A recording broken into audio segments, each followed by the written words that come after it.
Hey guys, welcome in. Oh, I have the wrong PNG still. But hey, welcome to Dungeons and Cuties. I am gonna fix my PNG really fast to match everybody's beautiful art done by Rosebell. You can find her in the pinned link. You can find any of us in the pinned link, and you can find Chris in your nearest trash can. All right, before we get right in, let me show you. Okay, hold on. Okay, so first, this is our first sketch. Tarloa leading the way. Our second, The eye flare, though, it's so good. Candy doing a vine spinny wheel. And our last sketch that explains a little bit why Candy is so upset. This is moments before disaster has struck. Look at her little face. The skeleton, it looks like he's a car salesman. It's just me, like, above the vine, just, like, looking at them, ready to strike. It's beautiful. It's like he's holding a sales are up sign, like the arrow's pointing up, and he's like, "Our car sales are up. Come buy a car." It does, and like, yeah, okay. All right, last we left off. Oh, I didn't introduce myself. That's okay, you guys know who I am. Hey, what's up? Welcome in. Let me give everybody a big old wet lick in the face. Ha! You thought I was gonna kiss you. Get wrecked, nerd. I love you too much for that. I'm a golden fucking retriever. That's all the introduction you need. That being said, the party has entered the tomb below the earth. A few episodes ago, they were told about the Great Squirrel War from an owl that had suffered a blow to the head. The war was confirmed by a southern gentleman, a gator, that rests in these bayou forests. They talked to Yori and explained that there was an entity that moved throughout the woods, causing the bayou, which is loud with crickets, frogs, nightlife, water, to go utterly still and silent. The party encountered what they believe to have been the shadow that both Gator and Owl corroborated about. Running for their lives, headed north, they discovered the backside of the entrance into this temple that, well, is dilapidated enough it feels like a tomb.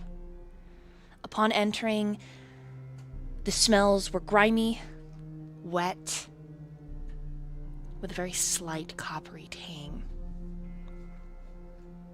Something does not settle right this far below the earth. This place that they are in does not feel like the same home that Tarloa is so used to. After defeating skeletons with minimal issue from the dice gods, the bones begin to rattle and quake and scrape across the tombstone, forming something larger. And this is where we begin. Would you guys like to roll another initiative? Sure. Sure. All right. Yes, absolutely. Roll for initiative. I have one quick question. Yes. As a druid, can a druid shapeshift out of a shapeshift? Like, can I change forms into, like, even though I waste another point? Yeah. Even as long as you have the shifting points, as you put it, yes. Okay, I just wanted to make sure. Yeah, absolutely. Okay, so everybody roll. Before you, inside the empty chest cavity that's like twisted with vines through each of the ribs, and there's this red, slick fluid that you aren't really sure if it's blood or not. It's got a bit of a pungent smell, but now that this thing's all put together and you can see into its rib cage, there is a muscle there, writhing and moving, almost beating. But maybe with further inspection on your turns, maybe you can discover the secrets therein. Which is code for if you'd like to use your bonus action to make a skill check to look like a perception or investigation when you fight, you totally can. Or when you move up into melee range with it, you can use your passive perception or investigation. Okay? Okay. Okay. Ooh. Okay. All right. Candy, what did you get? I got a 6. Good. Good. Sienna. I rolled a 19. 17 plus 2. Okay, so really quick, Candy, so Rosie.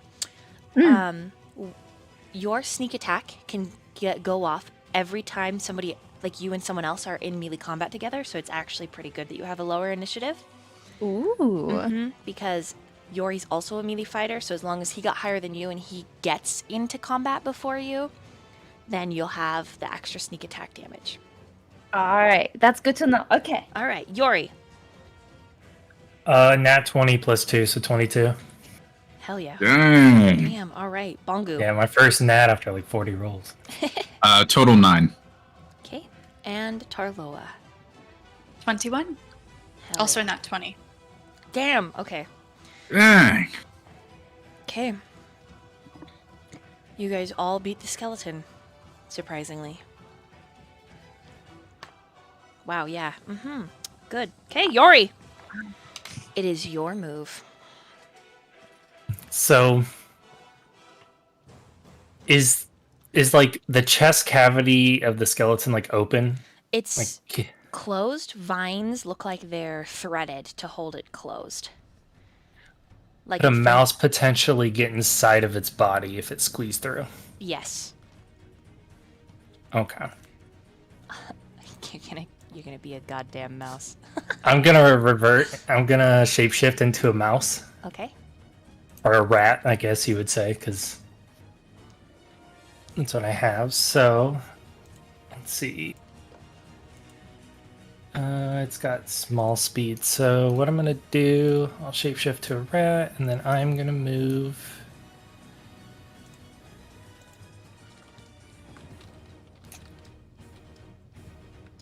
Yeah, I'm gonna move right up to. Oh, sorry. Right up here, and kind of like, I guess, just hide away behind this vase that's here on the ground.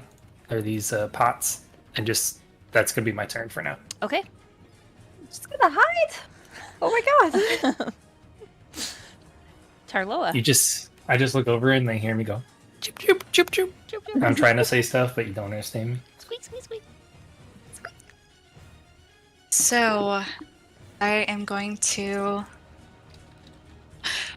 run up to it. So I'm gonna, let's see how far. Yeah, okay, so I'm gonna go ahead and get in its face. Right there. And I am going to, as a planar warrior, I have a bonus action where I can choose one creature within 30 feet of me. And next time I hit that creature, all the damage becomes force damage and they take an extra d8 force damage. So I'm going to go ahead and attack with my sickle. And then if I hit, go ahead and add that d8. Hell yeah.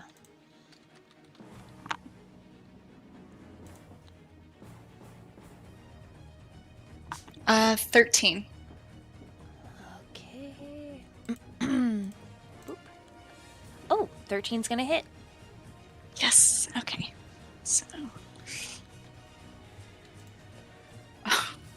That's 8 plus.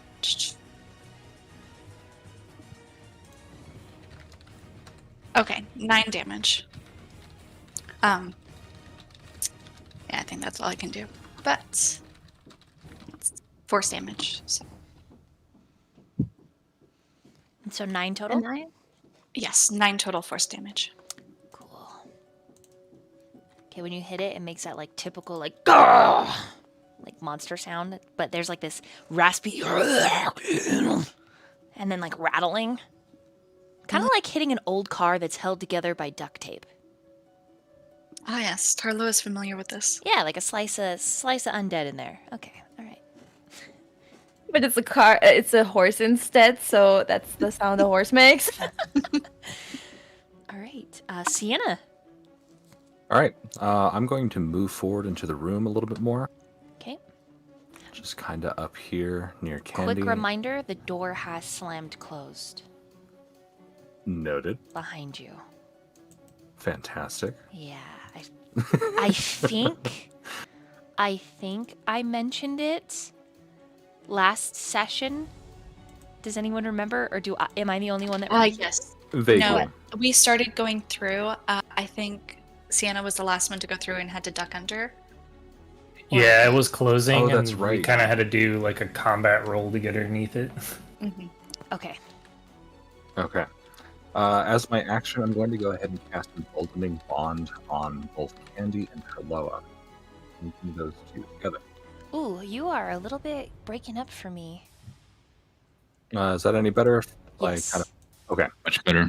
So as my action, I'm going to go ahead and cast Emboldening Bond on both Candy and Herloa. Okay. Linking the two together. I'll post a description of that in the Discord. I was just about to ask you to do that. Perfect. Perfect.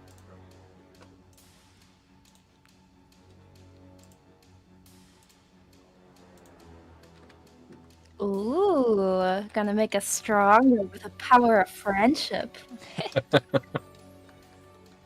The friendship and anime. Yes, the best combination. So that means anytime on your turn, you can roll a d4 and add it to your attack or ability check or saving throw. Is it just once, or is it any amount of? It's every turn Oh. for the next Oh. 10 minutes. Oh. Thank you. Oh. Another reminder to And- chat, by the way. Chat, if you would like to help out in the game, give some subs, subscribe, give these folks inspiration so that they can re-roll should they miss, should they need another saving throw or a skill check. All right, go ahead, finish your turn. That will actually be my turn. I don't have any bonus actions I can take. All right. Okay, Bongu.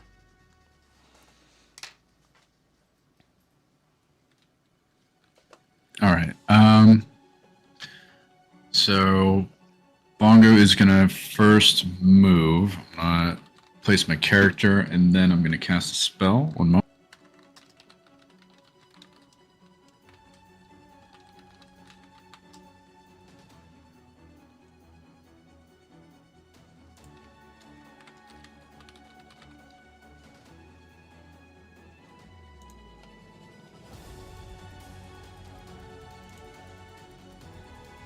Okay. What do you want to cast? Yes. So sorry. Pulling my character sheet back up, it disappeared on me. No worries. He's gonna turtle slap them so hard. Turtle backpack, turtle slap.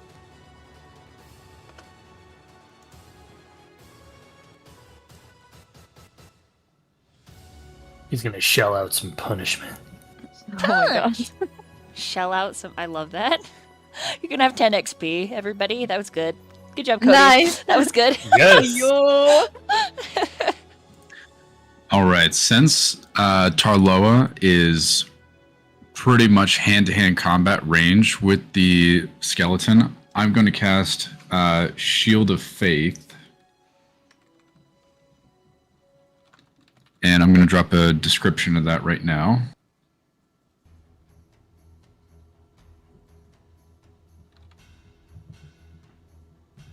Oh, dang. That's on Tarloa? Yes. Yep. Okay, okay, okay.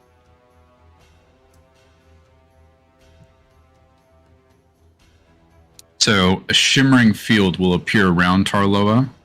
That'll grant them bonus +2 AC for up to 10 minutes. Very nice. Yeah. Yeah, thank you. That's going to be it for Bongo. Okay. All right, Candy. Okay, finally I am unleashed, and I will run to the Skeleton and try to sneak attack since he's hopefully distracted by Tarloa. So it was 25 to go here. No, actually 20. Haha. How does Candy sound when she runs? Like like that. Oh, okay. I didn't know. I also kind of imagine, since she's a cat, like there's always that like startup run that the cats have to do where their claws like slip against the floor. Like back up a Yes. little, and she goes.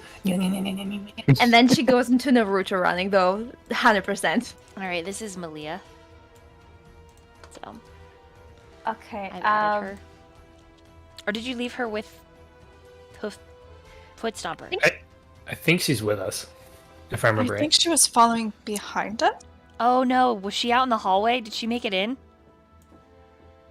Oh, you guys. Oh, I have her. yeah, she did not. Oh, okay. Ruh-roh. That's okay. That's okay. Nothing bad could possibly happen. Well, Footstompers with her. Okay, yeah, I mean that's fair. Yeah. Your pony's Should be down okay. here? Well, I mean, somewhere nearby. He listens. I mean, yeah, but is he in here? I think he was just kind of hanging out by the outside, Okay. waiting to. Oh, hear so any he's out. screams. He's okay. Because in my notes, Yeah. I literally have like, Foot Stomper happy to just be eating all foliage, kills squirrel if squirrel gets in way. That's about right. Yeah. Yes. Okay. All right. Sorry. Go ahead. Okay. You were in We have an 18 on my attack. So I hit. Hell yeah. Okay, roll your damage.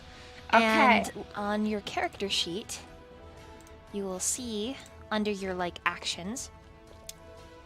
Yeah. So after you hit and you kind of scroll down, Me, the sneak attack. yes, you'll add an extra 2d6 to one creature you hit with an attack with a finesse or ranged weapon.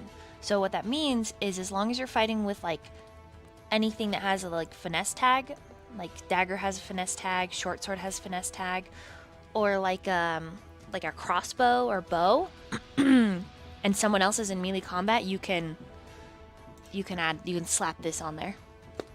Okay. Mhm. Okay. So I have a 1d6 for my regular damage, and on top of that, the 2d6, right? Yes. Regular damage Okay. plus the 2d6. So this also works if you have advantage. I won't bog you down. I'm just gonna copy paste this and then put it in our Discord so you can see. Because there's a little bit extra stuff, but yeah, go ahead and roll your damage. Okay. Those. Okay. I have a 4, a 3, and a 1 plus a 4, so that's math. 8. 19, 12. Oh wow, you did the most damage to this thing. Don't forget about that D4 from Emboldening Bond. Ooh, hell yeah, thank you. Okay, 12 plus 1, so 13. Oh, bless, yes. Ouch. I hit hard. I am mad about falling on my face. I am slicing. Okay. As you It makes are sounds like as you're cutting into this thing, vines that are acting as stitches to hold the swarm of bones together start snapping and breaking like taut rubber bands. And this thing is actually going to hit you, Candy. No! What is your armor class? My armor class is 15. Okay. It is going to get a strike off.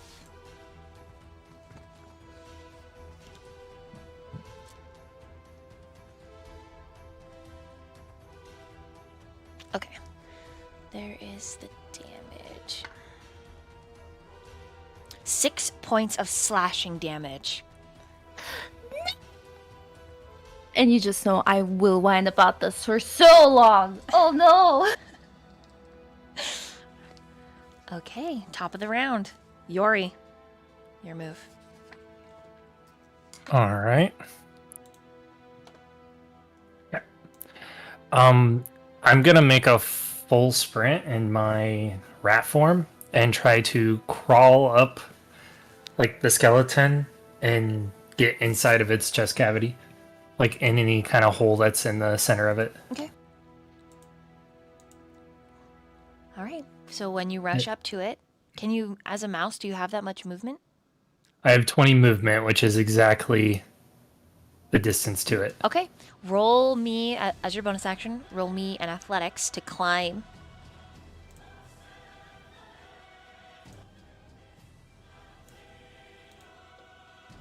Oh boy. I'm gonna use an inspiration. I rolled it too, so Oh, no.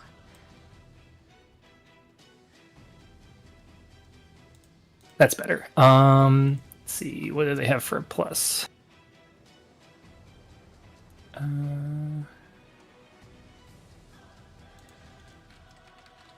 You said athletics? Yes. Okay, so that's going to be a 15 because they have a -2, which is weird for a mouse. You have a negative. Yeah, rat has -2 to athletics, which I found kind of odd. And so you got, but you still rolled pretty decent. I rolled a 17 and then -2, so yeah, So 15. The DC was only 8, so Oh, yeah, super easy DC to climb up this thing as a little mouse guy. So you're doing good. You get up there, Cody. Where do you go? I kind of just find a hole that I feel I can squeeze myself into somewhere along like the chest of it. Or abdomen, either or. Okay.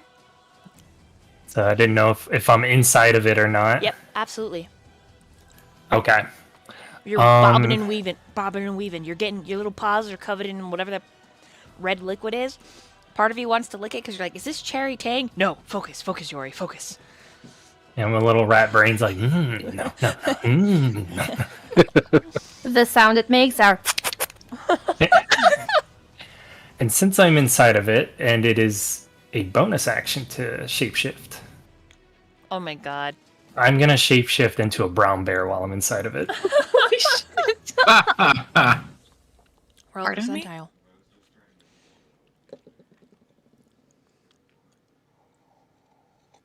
That's out of the 100 die, I think, right? Yeah. Yep, it's the 2d10 ones.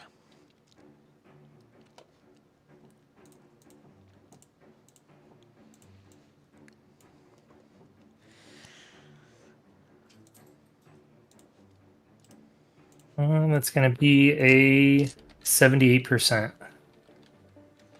Okay. The creature. All right, so everybody, passive perception of at least 11. You see the little mouse. And then as long as you have a passive perception of at least a 9, you see the mouse begin to bloat and expand. And then the sound of a very large bear. Be like a little mouse squeaking, be like, squeak. Yeah, these are the sounds Yori's making. Yori, you bust open the seams that are holding the xiphoid process together and close, connecting those two sides of the rib cage. There is a clicking and clanking, and the skeletal golem, the swarm of bones that is connected, begins to quake, shake, rattle, rumble, and then it begins to drop large portions of itself on the floor. I would like you to roll 2d12, please. Ooh, that is meaty. You're a big boy. 2d12. You're a big boy. You're a big boy. Yeeth. Holy shit. I'm trying to blank on my 12th die. Where? It's the one that kind of looks like a 20, but it's like more, I want to say more square, but it's not square. Oh, I see it. Okay. Roll 2 of those.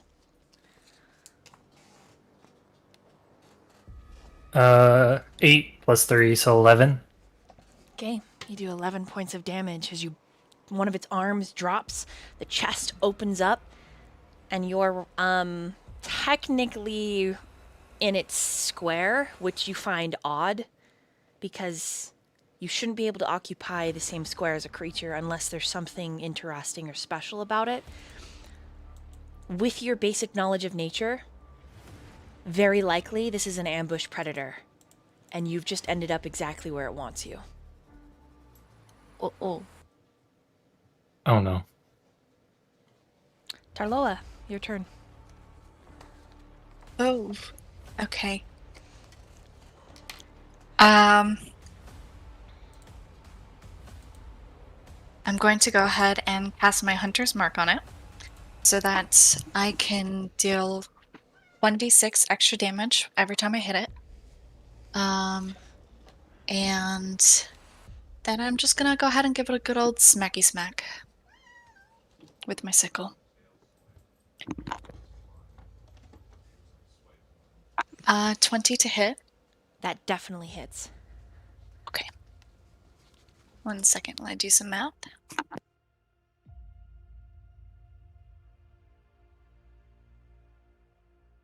Okay. That is 8 damage. Did you roll the d4 for Emboldening Bond? Oh, no, I didn't. I'm gonna broken record Thank that you. shit every turn. Sorry. I do too. Plus 2. So 10 total. Nice. Okay. Would you like to describe your hit because it's gonna chip off a couple pieces, or would you like me to?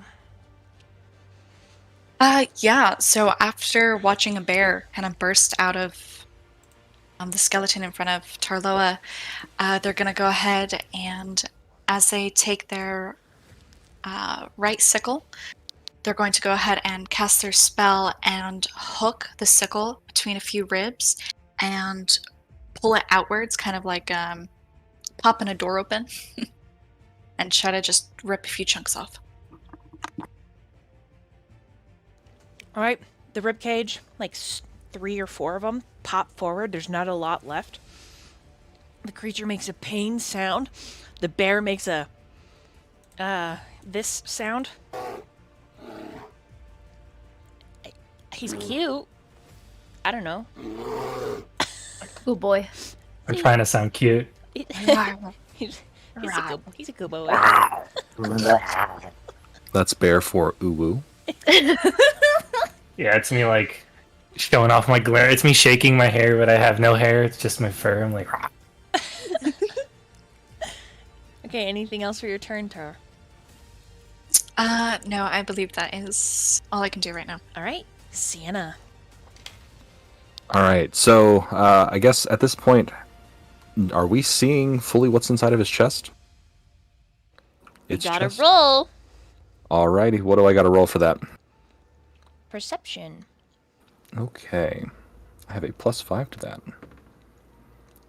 I'm going to use my inspiration because that was fucking terrible.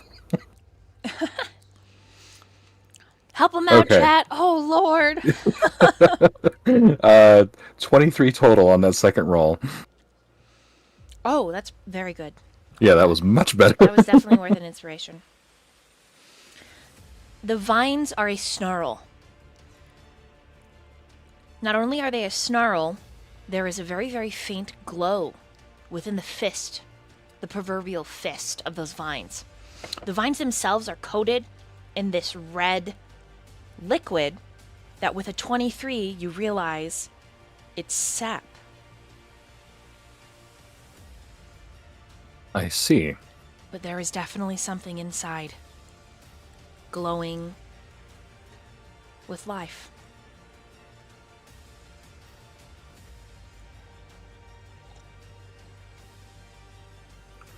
Okay, okay.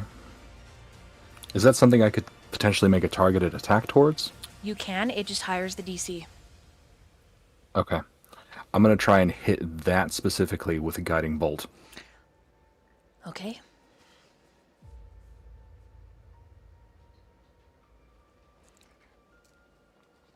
That is a 15 total.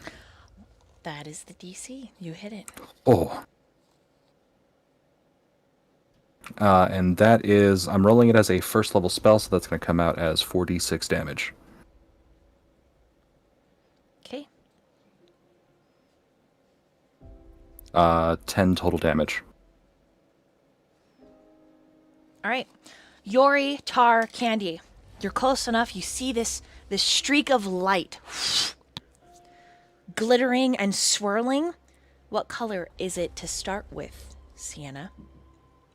It starts off as that very ominous green before kind of losing contrast and color a little bit and turning into a white. As it strikes the snarl of vines, they begin to loosen, and the three of you, can see that there is something glowing inside that twisted patchwork. Anything else for your turn, Sienna? That was my action and bonus action. I'm going to hold my movement. Okay. All right. Bongu. All right. With a concentration on the sacred shield of faith, am I allowed to cast anything while I'm holding that? As long as it doesn't require concentration. I believe so. Gotcha. Yeah, you can't disrupt you can't cast another concentration spell, or you'll lose concentration on the first. Okay. Thank you. Mm-hmm. Bongo is going to move to the side, the left-hand side, so I can get a better angle on the creature.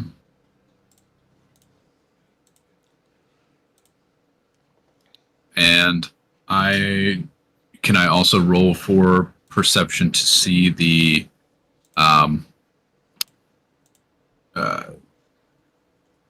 item that's Yeah. entangled in the vines, or does at this point everybody already see it? You can use your bonus action to see it, but if you're moving up close, then you see it. So if you weren't moving, I would say roll, but since you moved up close to it, you're within 10 feet, that you can see with your passive the flickering.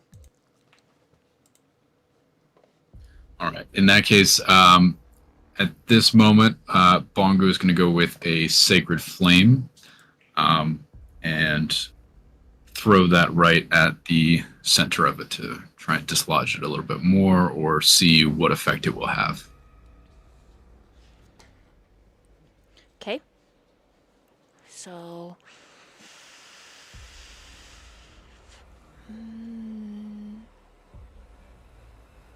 And that's a dexterity saving throw or 1d8 radiant damage. Okay. Let's see, this thing is not the best at getting out of the way. It tries. Let's roll. Oh, it might. A 13. Okay. The save is a dex 14. Okay, it does not. Okay. All right, so that's going to be 1d8.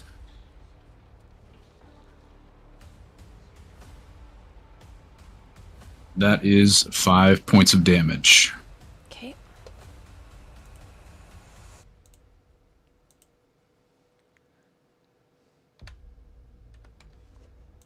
It is still up. All right, Candy. Okay, I will do another sneaky attack. Cool. Can I attack the vine, the secret, the scary? Yeah, it just I wanna makes the check it out DC a more. little higher. Okay, yeah, I want to attack that one, please. I also do want to point out, since I hit that with Guiding Bolt, she has advantage on that roll. Ooh, thank you. I like that. Okay, let's do that. Well, the first is a 9, so the advantage is 15. Do I hit that with a 15? Yep. You do.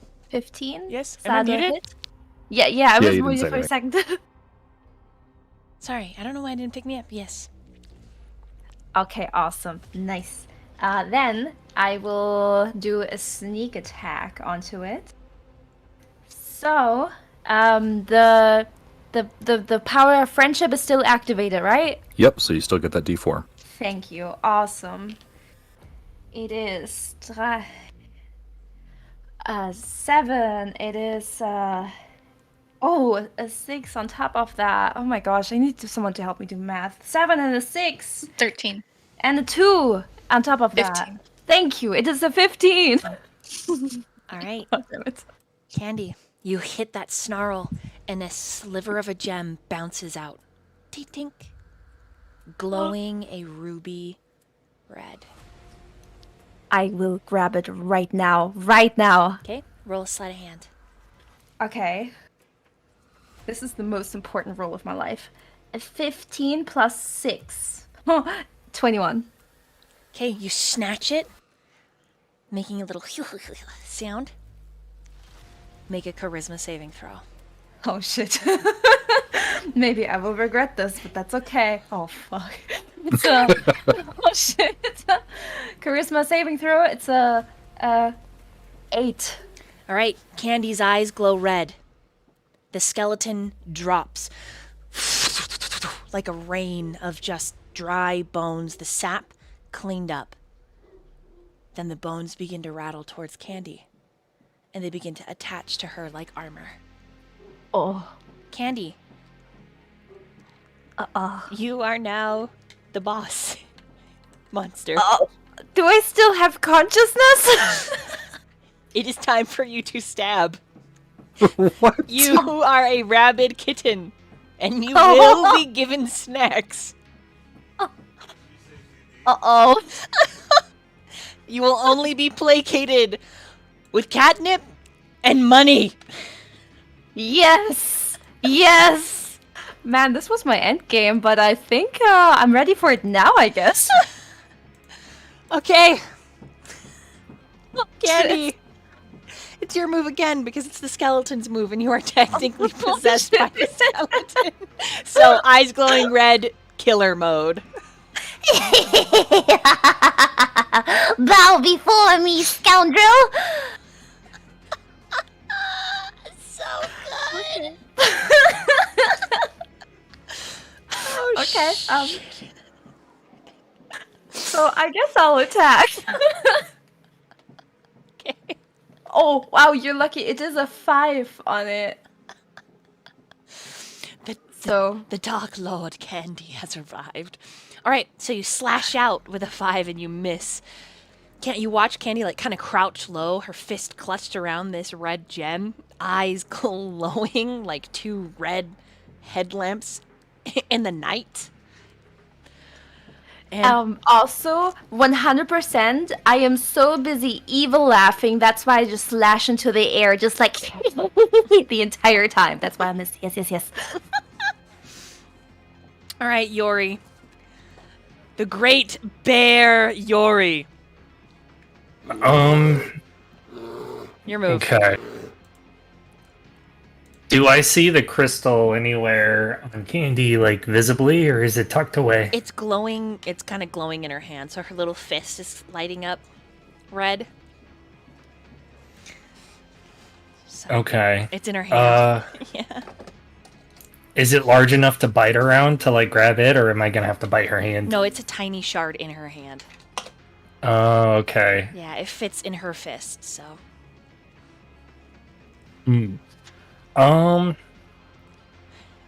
I think, assuming how light she is and small, You're because I don't want to hurt her, And mighty. Don't forget gonna use- mighty.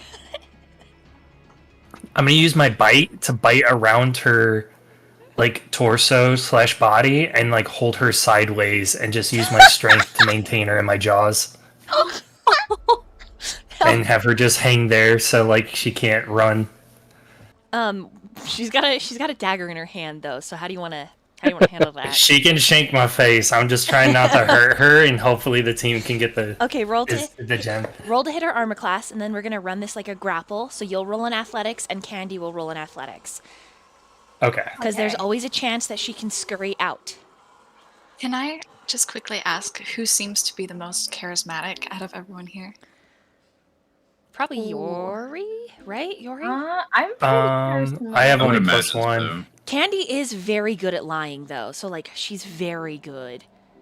The dice Okay. just deemed that she needed to be evil for a second. Yes. With ultimate ultimate kitten power. I have a 16 plus 3 on my charisma, Yeah. so yeah. Oh, I thought she I was see. gonna be fine. I was like, yeah, Candy can grab this, and then she's like, 6. I had a 3 plus 3. It was awful. 6. Well, I have a 17 for my bite. Okay, Candy. Okay, So that hits. Both of you roll athletics. Oddly enough, the bear has +6 athletics. Drake says, Oh, "Oh, damn. please don't sneeze, Yori." 16 have plus a- 6, that's a 22 for my athletics. I have a 17. Okay, all right. You've got her. She's grappled in your jaws. Okay. And so Yori can't really speak, but I'm just hoping, like, with my eyes kind of like looking back and forth at the group while I got her like clenched in my jaws sideways. and Right, you she's can see flailing. the whites of your eyes panicking. Yeah, I'm like, like, get this crystal off of her somehow, and I'm just holding her there. A little bit of a shake, like, like looking at Tarlo. I wriggle like a little fish, just like. And Yori's fully prepared to be like stabbed multiple times if he has to, as long as he can hold. Okay, I'm dying. Right, Tarlo, it's your turn. All right. What I'm going to do is I'm going to cast protection from good and evil, or evil and good, on myself. And I am going to walk up and try to rip the stone out of Candy's hand.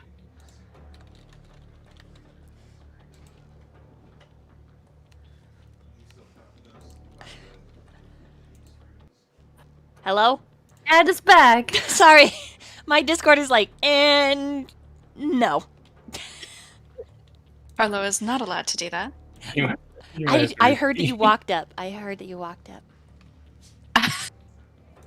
Yes, I'm going to walk up to Candy and try to rip the stone out of her hand now that I have protection from evil and good cast on myself. Okay. All right. Let's do acrobatics. So Acrobatics. either acrobatics or athletics. Both of you are doing a against each other because it's not quite a grapple. And she's wiggling like a fish. So you need to hit her armor class first to grab her hand because she's like, she described it as, so she's all over. Okay. So Okay, I'm going to go with athletics. First, I just am trying to grapple.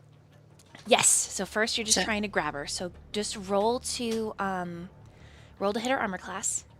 Okay, so with my base strength added, or just regular d20? It's a regular d20 roll. So that was really bad. So can I use my inspiration? You sure can.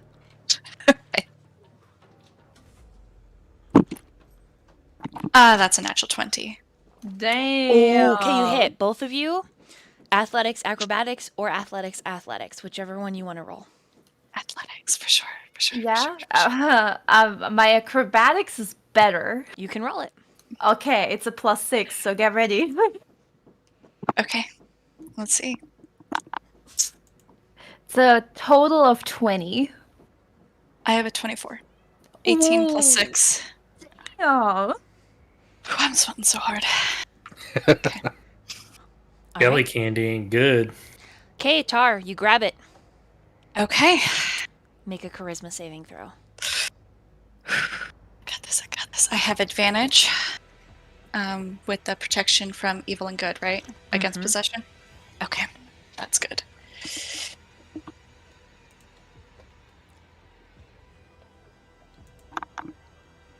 Okay, first one was a 13. Second one was 4. So 13. right. Tar, your eyes begin to glow red. Shit. 13 is not quite high enough. Okay. That's okay. Hey, that was my shiny crystal. Yori lets out like a sigh, like, I'm gonna bite this one. Okay, Sienna. Oh man. Okay. I am very Anyway. scared now that Tarloa has it. I Oh, wasn't no. so scared with Candy, Oh, even though she's This is not a dangerous. good idea. But This is not Tar, a good idea. now that Tar has it, I'm fucking scared, guys. Does my hunter's mark transfer? Whoever you want it to. I'm gonna roll to see. Okay. Okay. 1, 2, 3, 4. Okay. Oh no! Sienna, I'm coming for you. You now have hunter's mark on you. Oof. You'll be okay though. Okay, so do I go attack? You've used your move, so you are just... Okay. I'm just staying here, right? Okay, Mhm. perfect. Cool. Thinking Right. about what I can do.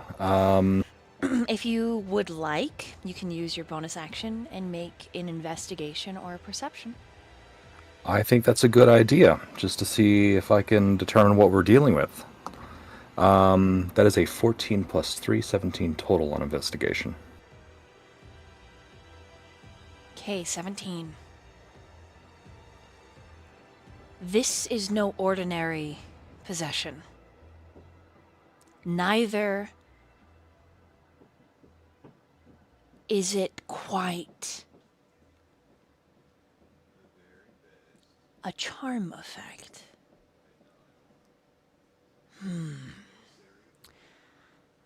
Glancing from Candy to Tar, down to Tar's gripped fist, and then around the room.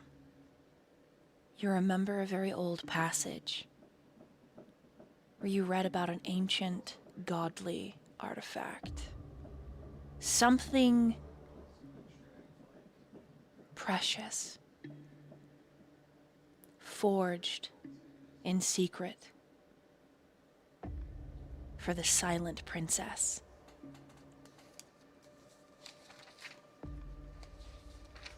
A diadem made of dripping rubies. At the crown of her head, there was not quite an actual crown, but the diadem itself coalesced in this flame serpent, like a bun wraparound, very reminiscent of ancient China, would be the best way to describe it. Beautiful made. One of the unspeakables. Created a crown of madness that could control the sleeping beast. Something that you think was called the Trask, a force of nature itself.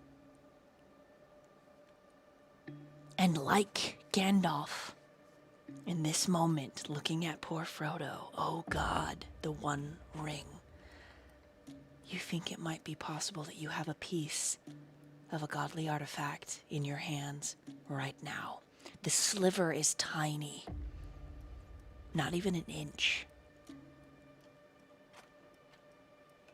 But its power is beyond the weave of magic.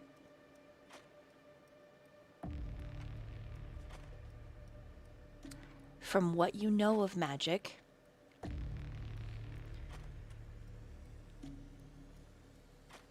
perhaps putting this in Malia's bag of holding in a different plane would help you.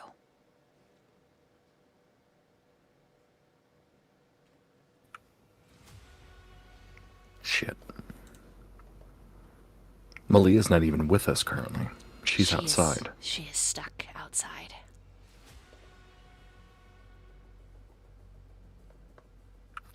Turning around to look at the entrance that we came through, do I see any possible way to get that door back open?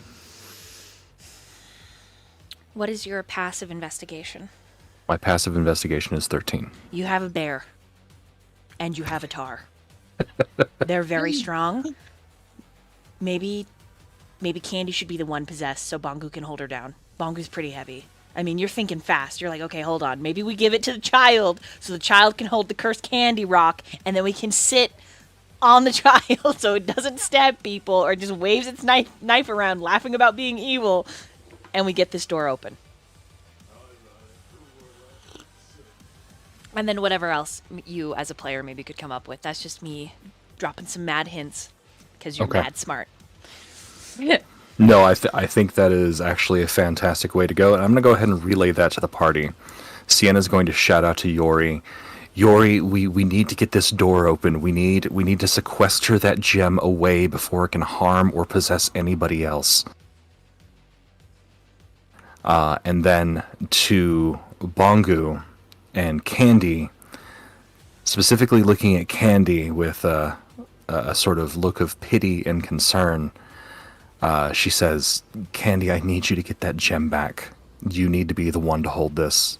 Simply, and I'm very sorry, but you're smaller. We might be able to hold you down.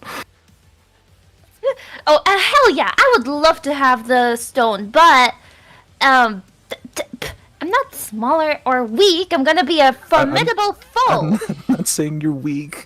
I'm just saying we might be able to lay Bongu on top of you so you can't harm anybody. Yori nods in bear form, but he forgets he's waving candy up and down in his mouth still. Candy unpossessed, wiggling like a cat trying to get out of his arms. Wait, that means I was like, I'm a formidable foe. Well, I still was in his like muzzle, just like in there, still stuck. No, I agree with this. This is great. Okay. I will try to steal it. Okay. Can I get let out, please? Yori opens his mouth and lets her just roll out. All right. You're covered in drool too, by the way. Fantastic. Since I still have an action, correct? Correct. Okay. Since Candy is going to be the one to attempt to grab this gem, Guidance. not guidance, bless, because bless will give her, because she's already under the effect of emboldening bond, but if I hit her with bless, she'll get another d4 she could add to a saving throw. Perfect. Ooh. Saving throw, yes. Charisma, yes.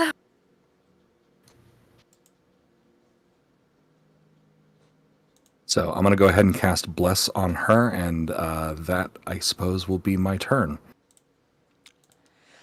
Okay. Then it is going to be Bongu's turn. Okay. Let's see. I guess I would need to prepare to hold Candy down, I guess. You can ready an action. Yeah, because once Candy goes ahead and gets the stone or the shard, probably need to be pretty quick to, because she's also very quick and faster than Bongo. So I will get closer and hold action. So I'll move my character. Okay. All right, Candy. Alright, okay. So, first off, I will really try to keep close to Bongu's little turtle hands because I know I will want to wriggle my way out once I got the stone. But I will try to do a sleight of hand then. Okay. That is a 15 plus 6. 21. All right. Tar. Okay, give me In 1 second. opposition to that, Mm-hmm. I'll give you a couple options. Okay. Athletics, acrobatics, or sleight of hand. Yeah, we're gonna go with athletics. That is 16 plus 6. 22. Ah, Oh, man. They still have the stone. Candy, you grab on to their fist, and they yank it away. And then Tar does the coin flip between their fingers, and the tiny sliver. And you see behind them, all of you, a shadow, very faint, of an unspeakable. Oh. Tar, it is your turn. All right. With my eyes glowing red, the smudges of makeup that's already around my eyes makes it look like there's red smoke pouring out of them.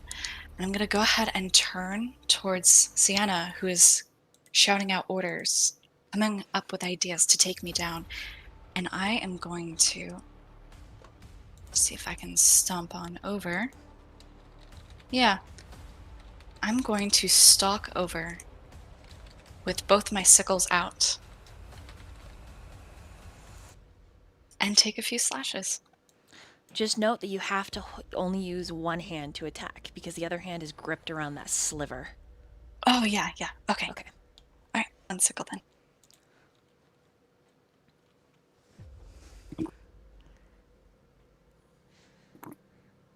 Does a... Oops.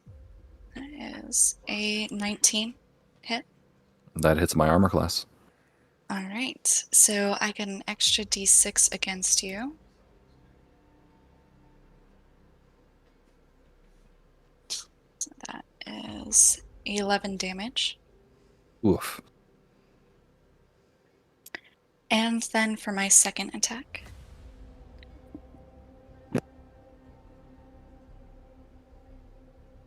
It's a 10. 10, I don't 10. think hits Sienna. Perfect. No. Okay. Then that is it. All right. Yori.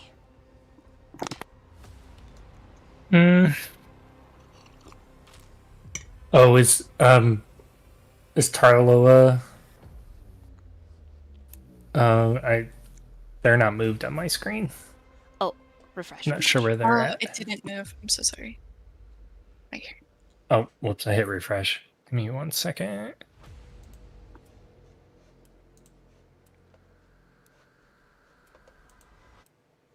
Okay, there we go.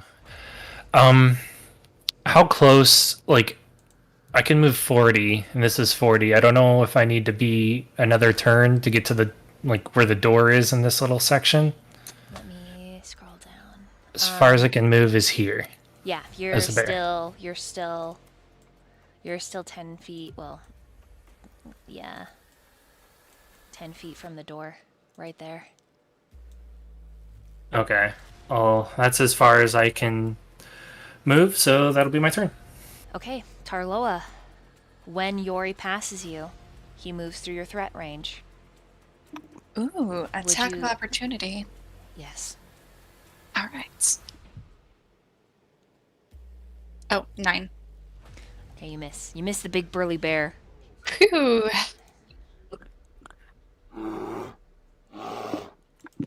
Berries for goddamn. All right. Oh. Yori, what is your passive perception? Actually, I had one other one question. Is it an action to double my speed, or like to? Yes, Just it takes do your full action, run? but you would still have your bonus action. Okay, so I am gonna just use my action to fully make it then. Okay. What is your passive perception still? Passive perception is I'm in bear form.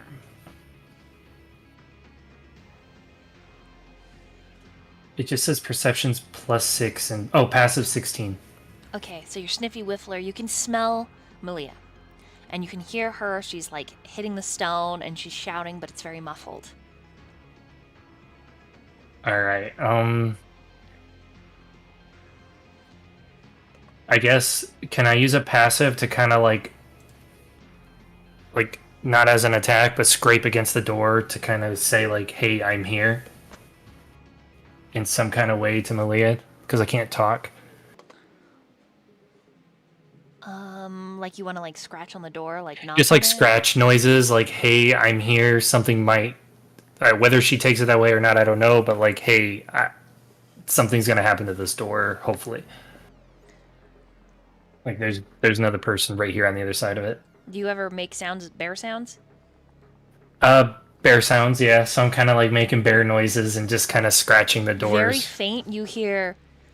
That better be you, Rory. I swear to high heavens, if there's a bear skeleton in there, I'm going to kill someone.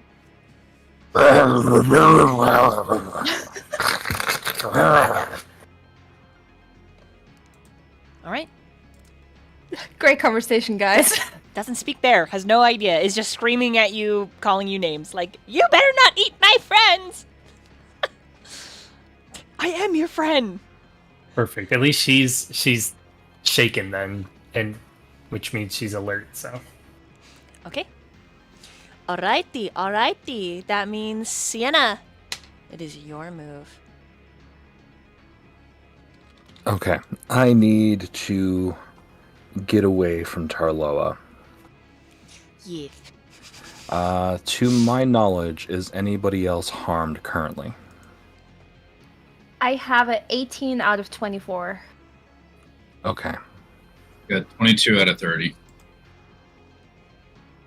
I'm Not full that health you because I'm know bear. that. I am bear. Okay, so the reason I ask is I'm going to use my Channel Divinity. I have an ability called Balm of Peace, which means I can move up to my speed without provoking an attack of opportunity. Okay. That's pretty dope. And then when I get there, I am going to move. Let me see the map real quick. Oh, I think actually Bongo and me are at Tarloa because we tried to slide of hand them, huh? I'm going to move I think that behind was Candy, before Tar moved. Ah, okay, gotcha. and then I'm going to hit Candy with the heal portion of that, which is going to be 2d6 plus 3, Heck yeah. which unironically comes out to 15. That was a max roll. 2 6s plus the 3. Oh, damn. Thank you, damn. Feels somewhat wasted since she's not that low on HP, but Yeah. also somewhat of a retreat. Damn, I feel rejuvenated, taxes paid, like skin clear. It's gorgeous. Candy does not pay her taxes. Do not lie to me. At all.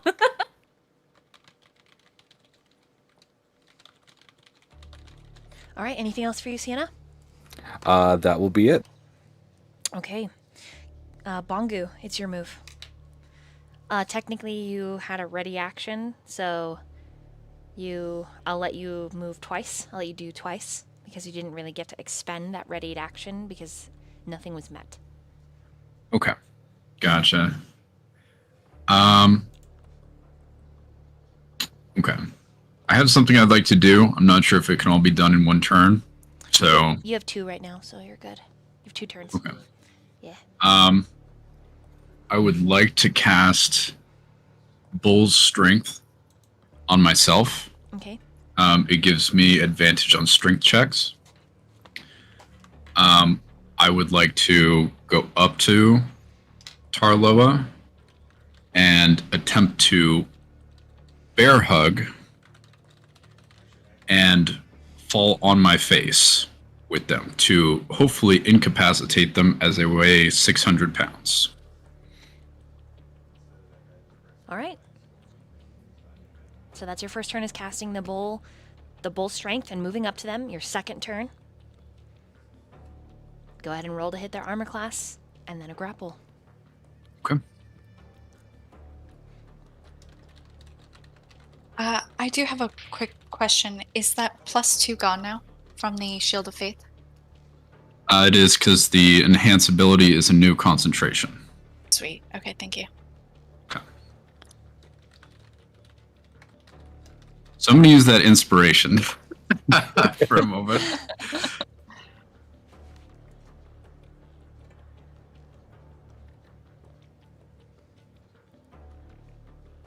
You get their armor Okay. class. I rolled a 16. I don't know if anything is added to that for a grapple. You needed a 12. Okay.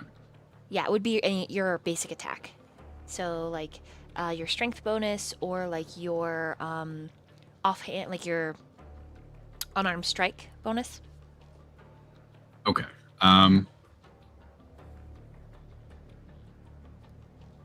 You Okay. hit. Yeah. Okay. Nice. So the two of you can then roll athletics. Opposing athletics to grapple. 18.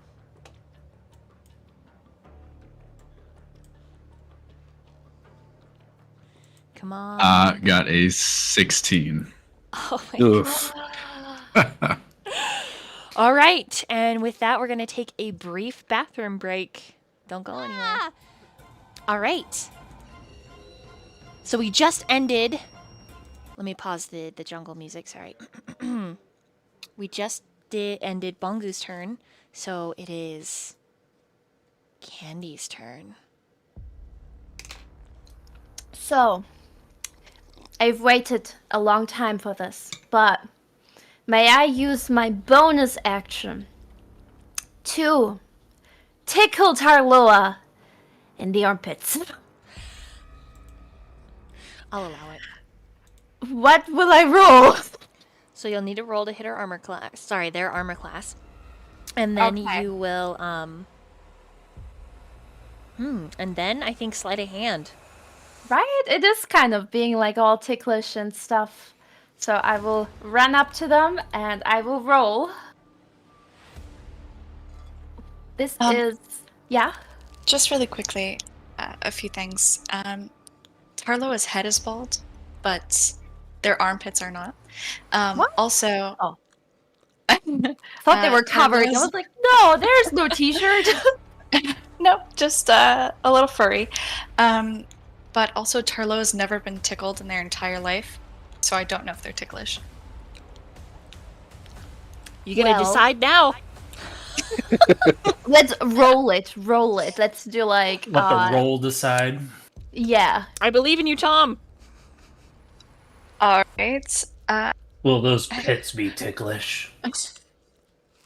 I guess above a 10 is ticklish. Below a 10 is ticklish. I would say either Constitution saving throw or Will saving throw versus tickling. So roll and decide if you're even ticklish. Okay, so I got an 8, so that was not ticklish. Oh no! But I have a 20 in my tickle meter. Maybe that helps. It might help. It might help. It might help. All right, so Tar, it's your Okay. turn. Candy's fingers are icy cold, so it's more the fact that they're like freezing that gets to you than anything. Roll either a Constitution saving throw or a Will saving throw. Either one.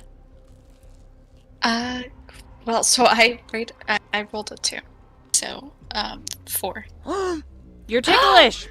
The cold fingers, they work. You're like, ah! Tickle, tickle, tickle, tickle, tickle. The crystal, does it fall onto the ground? Does it just fall? I'm gonna say yeah, because you failed your save. Okay. I'm gonna say just for narration, Candy also makes you drop your weapon. Nice. So if the crystal falls down, are Charloa's eyes still glowing red? They've started to fade into their normal color. I So will the yell at two of you Charloa. need to Yeah. roll sleight of hands right now to Okay, try and okay. catch this. Or let's do this. Both of you, we'll make it super fair. Wait. Hold on. This is It's a little hard. I Since know. we're on opposite sides of the spectrum. Here we go. Initiatives. Oh shit. Okay. That's Let's see who okay. grabs this first. I'm gonna give you both a chance. Now that Okay. it's fallen. Okay, let's go. Okay. 8. 6 plus 4. Oh my gosh. All right, she snatches it up, and as she does, your eyes return to their normal color, Oh Tar, God. and Candy's goes red.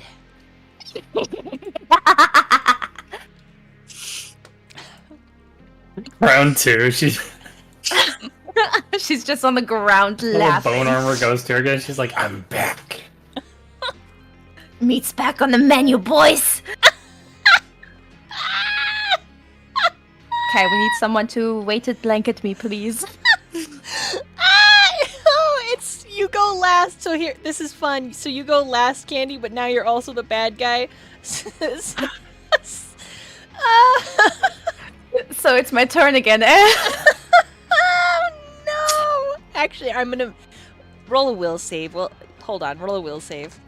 Okay, where do I see my will? Okay, so it should be underneath or right above your senses.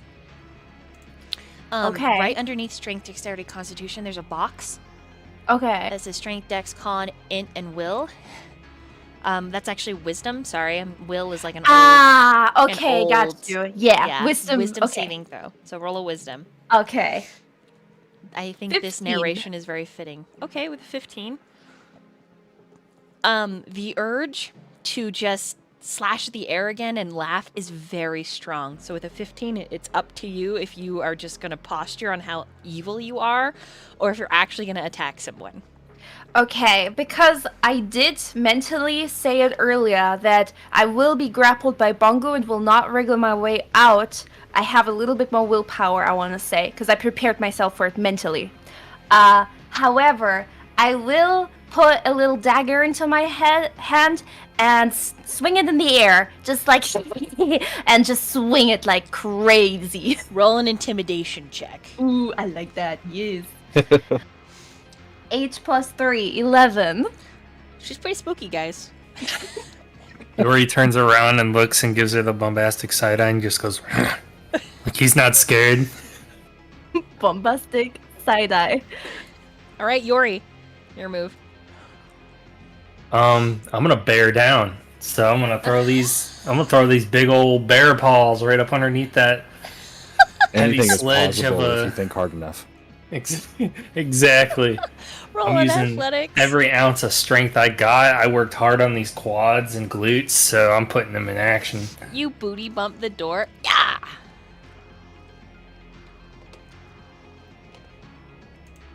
Oh, that's a nat 20 plus 4, so that's a 24 with a nat.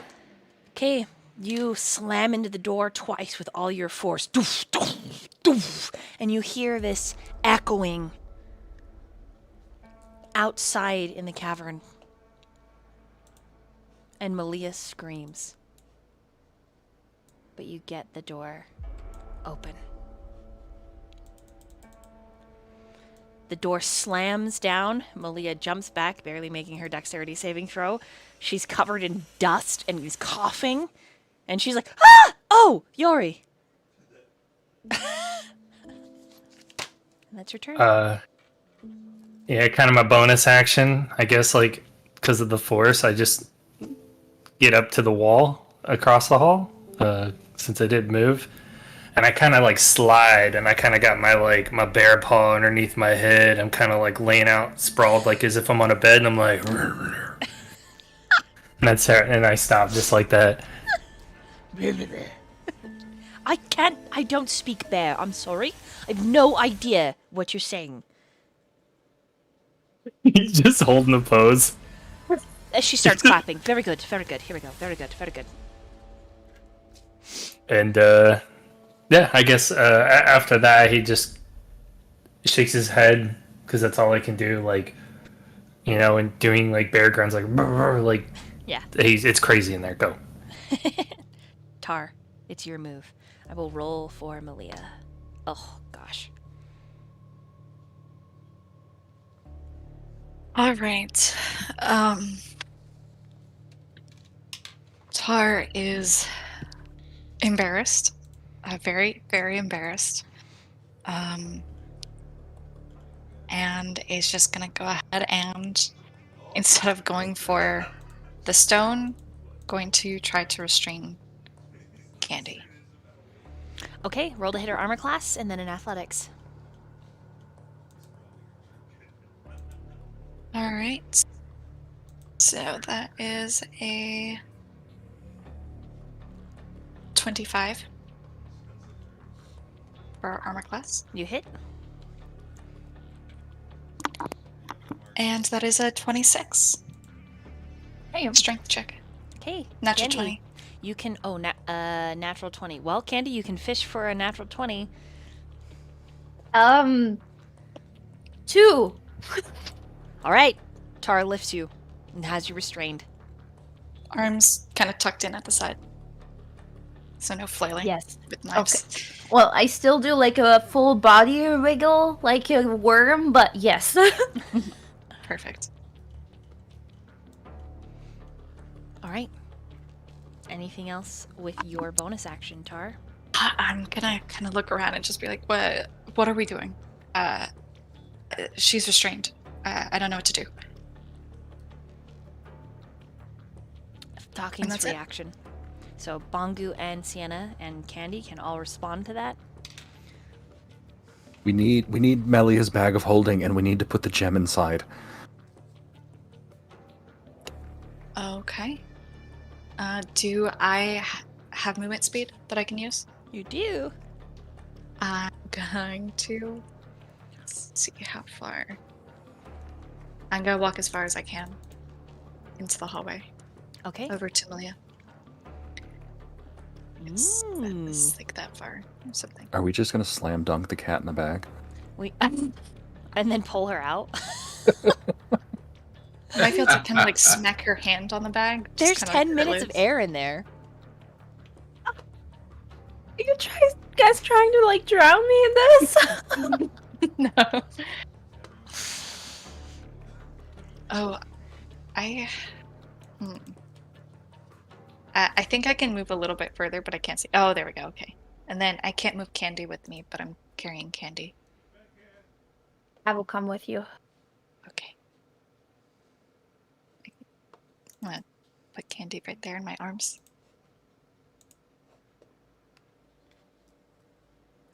All right, so free action talking. What do you say?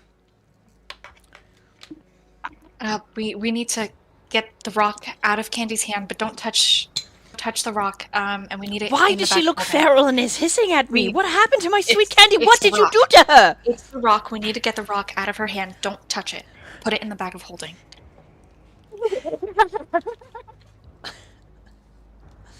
Okay, it's not quite her turn yet, but she's Aaliyah's panicking a little. With that, it is Sienna's move.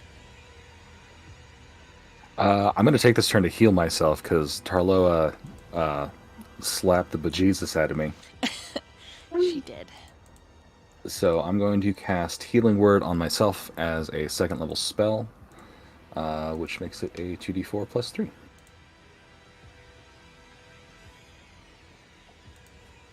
First roll is a 3.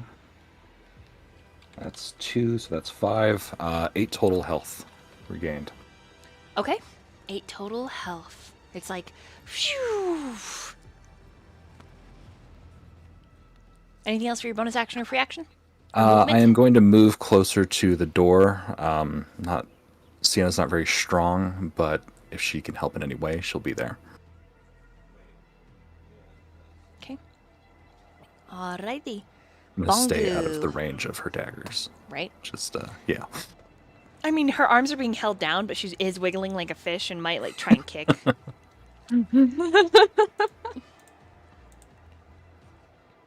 right. And Bongu. that'll end my turn.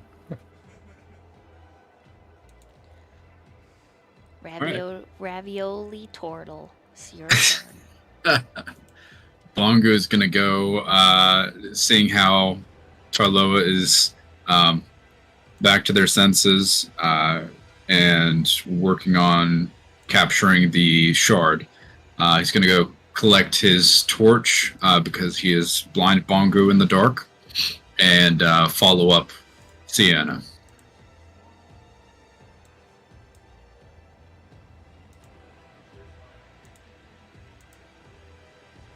Can you see? There you go. All right. That's it for Bongo.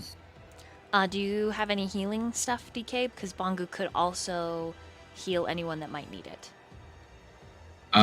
Yes, I have. Check.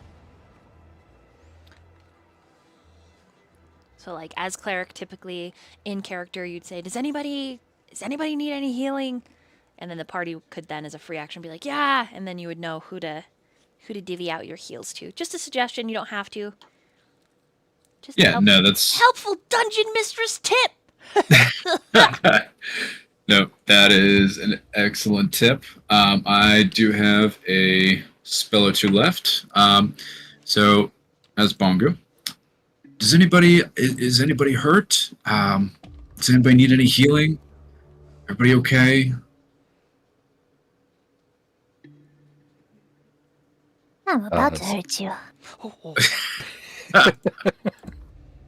Yori's bear, so he can't talk. He's just he's fine. Just bear. Yeah, just bear. Sienna responds that she should be okay for the moment. Okay. Yes. Tar doesn't respond, kind of focused on holding the cat. Okay. Maybe when we're regrouped, I'll inquire again. Okay. It is Malia's turn before Candy. Malia approaches, opening up the bag of holding. And she's going to put... Oh, man, she's going to have to get it out of Candy's hand somehow. All right, Candy. What's your armor class? My armor class is 15. Okay. So Malia does grab your wrist. And she's just talking, whispering, like, "My poor sweet Candy, I can't believe they would do this to you." You know, kind of motherly. Roll a sleight of hand or a athletics or a acrobatics. All right, I'm gonna do acrobatics. 15 plus 6. Malia rolled a 21. 3. So she only got a 10. She cannot get the shard out of Candy's, like, tight little fist. You will not get my shinies. No, no, no, no, no. All right, Candy, it's your move. I will want to wiggle my way out of there. What do I roll to wiggle? Okay, you're gonna roll either an acrobatics or an athletics versus Tarloa's athletics or acrobatics. All right, acrobatics it is. Okay. I have a total of 15. Not 20 again. Ooh, Holy crap. 26. Oh, I'm am feeling strong today. Yeah, damn. I Hey, like it. You are held fast. You've had the shard long enough, multiple times. I need you to make a wisdom saving throw. Okay. A natural 1. I will use my inspiration. Is that alright? Yep. 16. That's much better. You also get the emboldening bond works on your saving throws as well. Oh, yes, that's a 1d4? Yep. Cool. That's an extra 1, so 17. 17? 17 is much better. Okay. You are not broken by the voice that whispers in your ear and tells you, "Come deeper into the temple, child. Bring me the shard, and I will return you with honor, gold, riches your mind cannot even imagine. Bring me the shard." And I say out loud, riches in the temple? Oh, I would love that, yes. Ooh.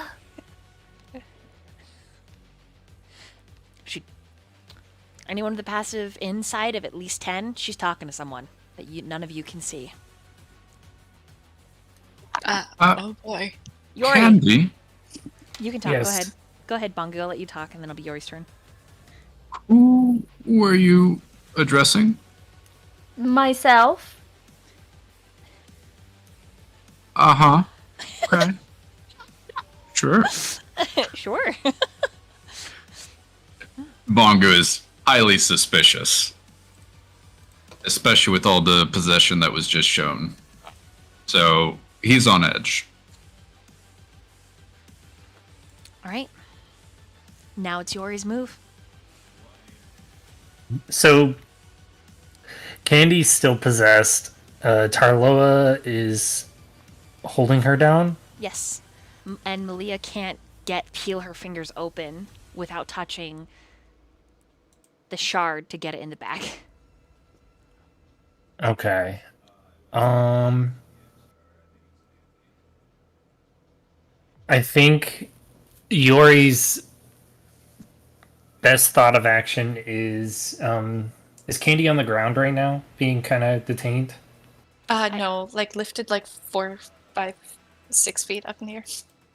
5 feet. Okay. If she's like near a wall, I think what Yori's gonna do, as gently as he can, but without trying to like hurt her, of course, he's gonna press his paw with as much pressure as possible against the hand that's holding the shard to make it so numb that she doesn't know what her hand's even holding anymore. Damn, that's pretty metal, man. I'm trying to drain, like pretty much stop the blood flow to the arm and just make it where her arm goes like limp. Okay, opposing athletics, acrobatics. And also roll to hit her armor class before you do the opposing checks. Okay.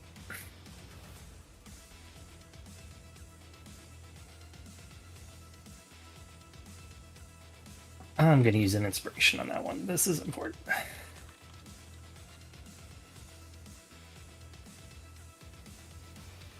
That's going to be a 16 versus her armor class for a hit. 15. So you Okay. hit. And then you said acrobatics? Or athletics. Oh, athletics. Yeah, they're versus. So your versus her acrobatics or athletics. I got a 9, 3 plus 6. I got a 19 plus 6.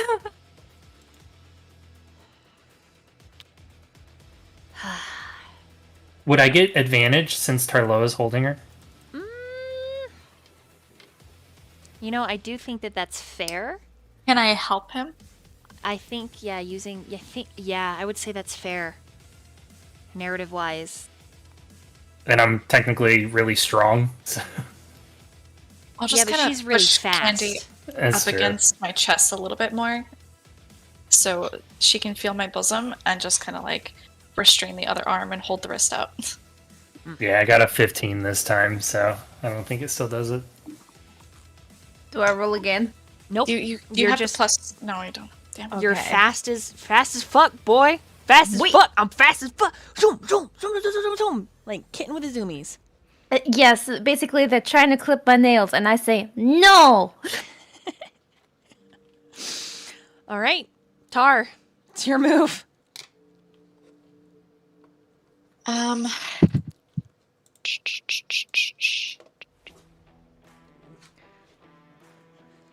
Okay. It's like when your cat is like chewing on like plants they're not supposed to be chewing on. In my inventory, I have rope. Jesus Christ, I'm scared. I'm going to tie up. This fucking sucks. I'm so sorry, Candy. I'm gonna tie up Candy's legs and arms and put her on the ground and try to loosen her grip Okay. and get that rock out of her hand. As your action, Yeah, then okay. you're going to be rolling a survival, a sleight of hand, or an athletics after rolling to hit her armor class. Okay. And this is to get that rope tied. It's going to be opposing because she's going to be wiggling against you. So any of those three versus any of those three for her plus acrobatics. So Okay. So Is there a I way have an that any of 18 to us could hit. help Tarloa? Yes, you can give Tarloa advantage with the help action. Okay. And chat can also give Tar inspiration if they wish. I think I guess since Yori's here, I'm gonna use my weight to try to help her in some way by keeping Candy in place. Okay. Okay, so it was 18 to Okay. hit armor class. You got it. Okay. And now you said it was strength, survival, or what? Acrobatics? Acrobatics, survival, or sleight of hand.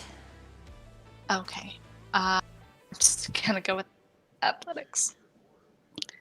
Okay. I have to go strength.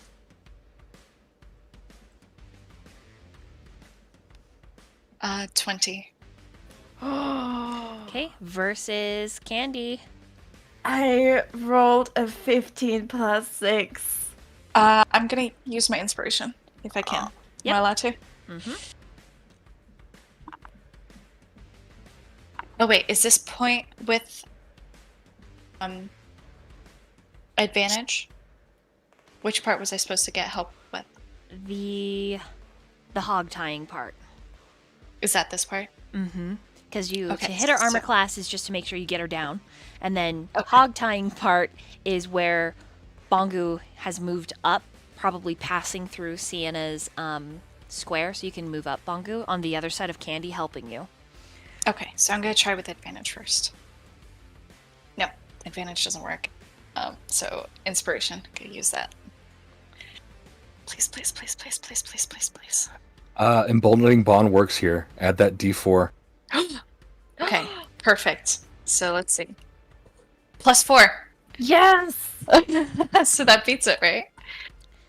Yeah, I had Because a I was 21. one below. Yeah, I was 20, so 24. Damn. All right, you get her tied. Oh, Jesus Christ. And with your bonus action, the two of you may roll athletics versus acrobatics again. Okay. 23. Right, Candy? What do I roll? Either an athletics or acrobatics against that.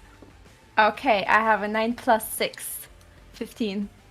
Okay. I have 23. All right, Tar. You get the hand open.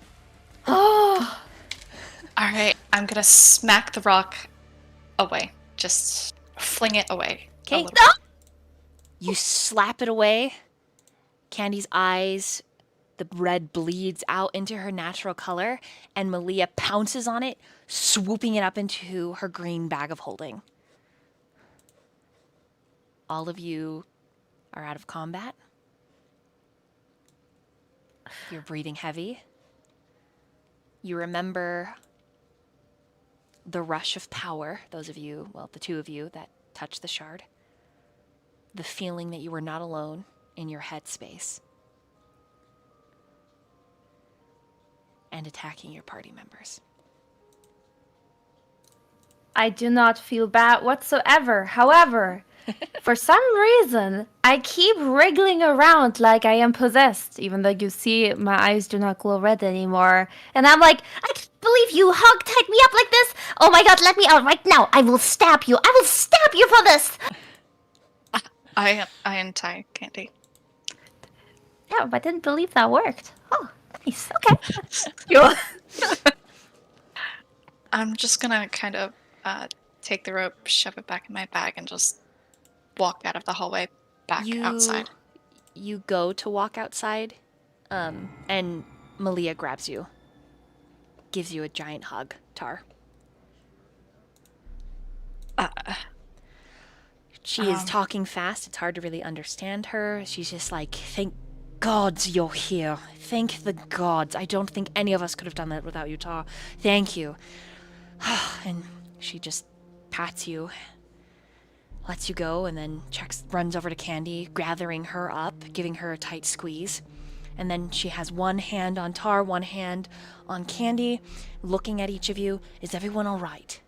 And she's like absolutely blocking the path, unaware that you were like, she's like here, you know, like in the middle of things. Unaware that you'd like to leave. Tar is very uncomfortable, trying not to be rude, but is going to kind of take their other hand and kind of pat Malia's a little bit that's holding Tar's hand and kind of give a little cringy smile or like I need my hand right now.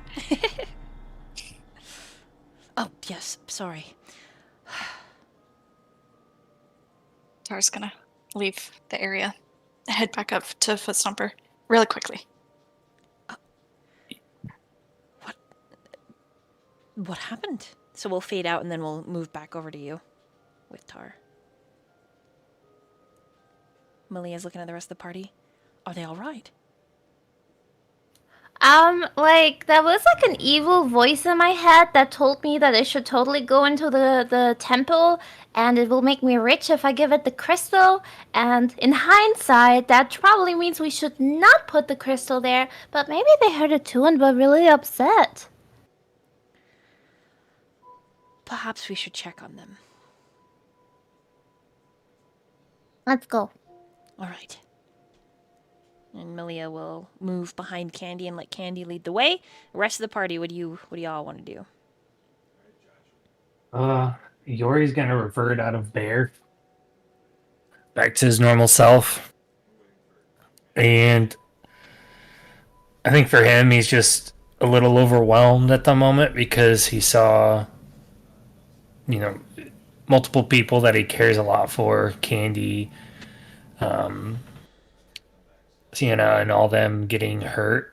And he's kind of he's a little quiet right now. He's just gonna head out with them, just get some fresh air, get out of what feels like a crypt to him.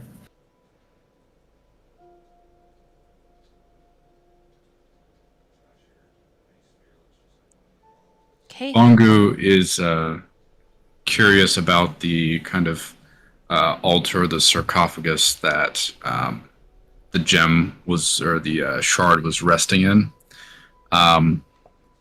But aware of, how the party is feeling and everybody, the experience we just went through, he's more concerned with going and making sure that everybody is healed, at least for the time being, mentally and physically. So he's going to venture with them, but not forget about the altar and maybe come and investigate it later. So he's going to follow up with Yori.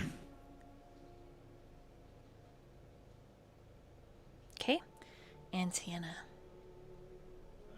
So I suppose with everybody kind of walking away, Bongu looking at the altar, it kind of leaves Sienna in one of the darker portions of that room, and there's going to be a moment that she kind of takes to herself, because not just a couple of hours ago, she thought, perhaps she found a friend in Tarloa, but at the same time, when she was possessed, she saw a vengeance, a maliciousness in her eyes, and had Tarloa made that second attack, Sienna may not have been standing here today. And she's going to take a moment to herself to kind of try and regather. In this area? Mm-hmm. Roll a perception, please. That is actually a natural 20. You hear a whisper. A voice that calls you by name. Sorry, Peter, God. Jeff in the back. Sorry. That was like a perfect moment too. That Like, you was hear a voice and you hear, absolutely on point. Someone clip that. It says, "Are you questioning your friendship now, Sienna?"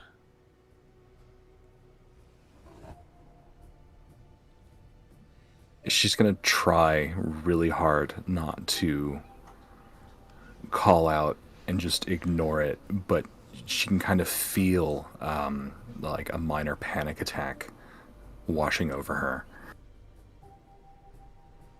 She starts breathing really hard, trying to regulate and stave it off. There's a reason you stayed so far behind, Sienna. Why not come further into the temple? Let's have a nice conversations between two princesses. Huh? Where is it calling me to? Like in my proximity. So if Sienna was to step out into the hallway and using the location based off of how her token is facing, she would go left. She would go this way. Can you see that? Mm-hmm. Sienna's going to slowly stand up. She's going to walk towards the entrance and she's going to look left, knowing full well she can't see what's down there. No torches on her pack. She's going to slowly creep forward, using the wall as a guide. Okay. As you begin to step forward. And not really speaking to anybody in particular, but to herself, she's going to quietly say, just sort of assuming that, if anybody is listening, they may hear. She goes, something's down there. Something's talking. Can I just get a check on? Let's roll. Let's see how far your party's gotten. Yeah. Let's see if they've... Okay, everybody roll a d20. Including me? Nope, because you stayed behind. But let's see who's where. Tar, you're going to be adding 6 to whatever you roll on your 20. 23. Okay. You already got a 6. Okay. Yeah, 1. Okay. I got a 10. The only one is actually Bongu. You needed to roll a 5 or below to still be here with Sienna, and I think that's very fitting for the turtle. So when you come out into the hallway, okay, so I'm just gonna move these characters up here. We'll do a small scene with you. Okay, Bongu is kind of like in the midpoint. Sienna, you come out here.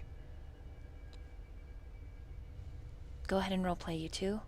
And at an appropriate time, we'll pause, shift to the party checking on Foot Stomper because there is something curious there, and then we'll come back.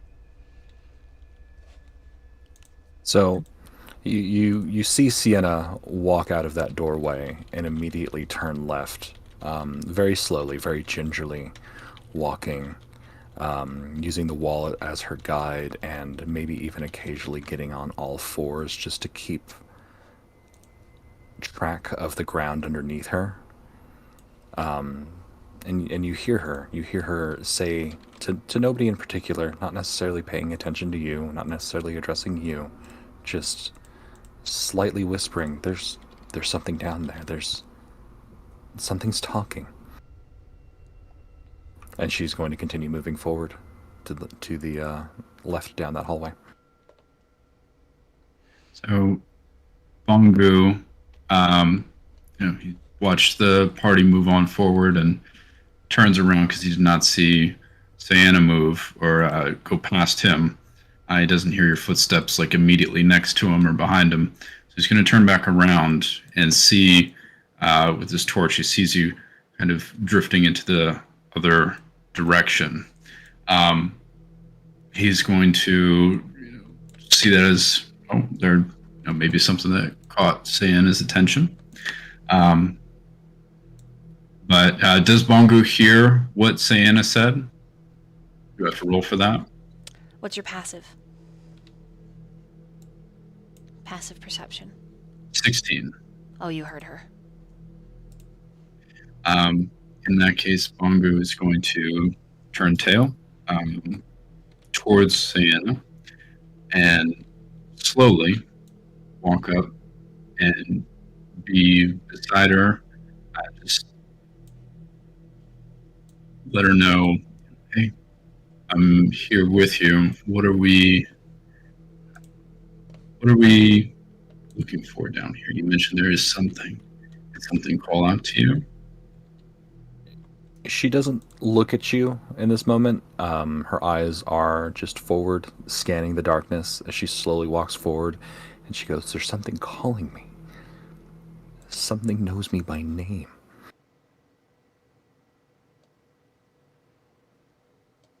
You recognize any aspect of it? The tone, the voice? Kopic, would I? Would I at all? No. And she shakes her head. She goes, "No, but it knows me, and it wants to talk to me."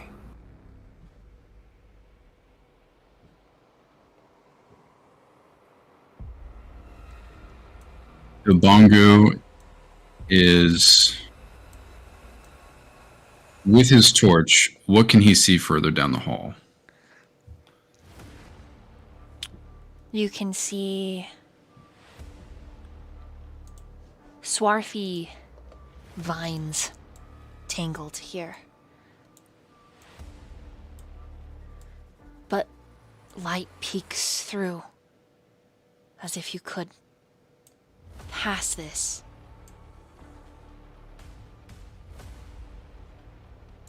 Okay. Sienna, just a conversation. Just a talk. Come. Let's talk.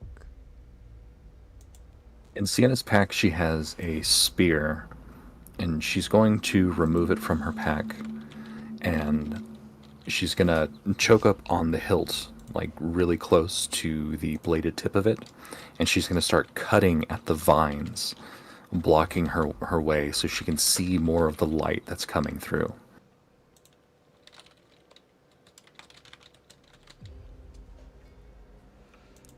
Okay. She's not going to do this stealthily or carefully. It's going to be somewhat manic in her movements. Go ahead and move your token up to wherever you want to move and roll me a perception. Let's see. Perception, that is a 13 plus 5, 18 total. Okay. You hear clipping, tight footsteps. Like someone is walking on peaked heels on their tiptoes. Clip, clip, clip. And then you hear the sounds of a slashing tail. Just a very small conversation. Nothing serious, unless you want it to be. Do I see what's making these sounds? What's making these movements? Where does Bonk go? Because he's going to come up next to Sienna. Move forward. Go ahead and move your token. Bongu, I need you to make a will saving throw against fear.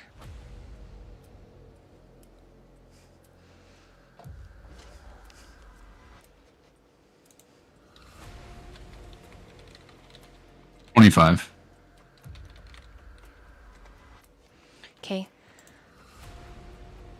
You recognize you are not protected the same way as Sienna. As you step forward, whatever is beyond this tangled of vines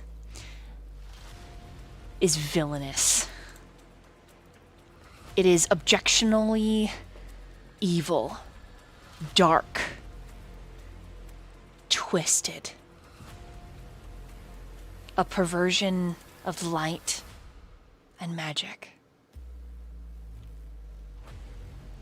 Sienna. Bongo's. Go ahead. No, you go. You first.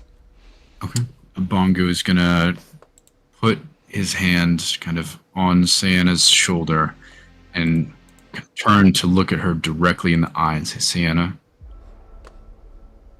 what I'm feeling beyond this point is very evil, foul, and I'm willing to go through there with you, but we need to go as a group, in a party. Our friends will support us, but we need to go together. This is not something that we alone should go through together. Are they really your friends, Sienna? Tarloa just cut into you. As you look into her eyes, you can see the tears welling that she is desperately trying to hold back. And she goes, why does it know me? Why does it know my name? And that is something that we will absolutely find out. We are here with you as your team. But we need to be a full team to find out this together. Promise. Let's start heading back to the others. We'll tell them what happened and figure out this together. She Roll drops the persuasion. spear. Roll persuasion. Ooh.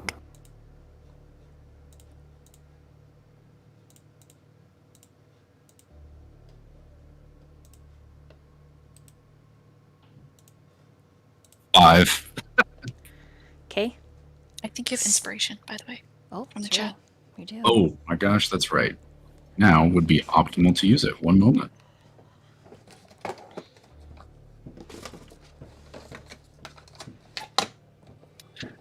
$15. All right. Sienna. Mhm. You hear a voice that very, very close to the vines now. Just as you drop the spear and it tings off of the stone beneath your feet.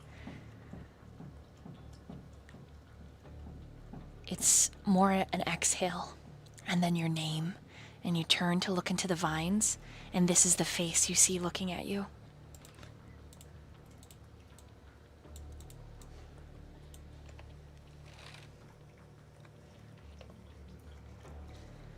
Growing from her flesh, dripping ooze, blackened like the salt that grows from yours. I'm sure you have questions.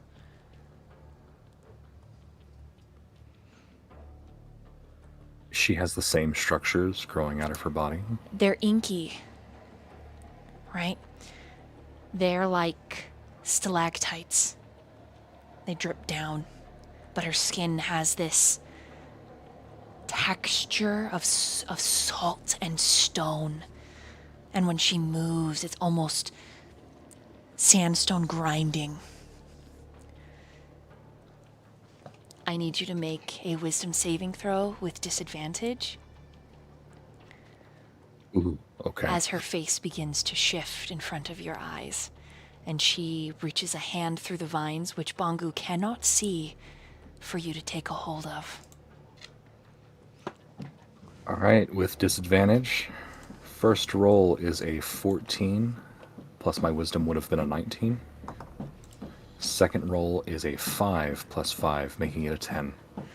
Okay, this is essentially what she morphs into. The hand is just this amalgamation of stone and flesh.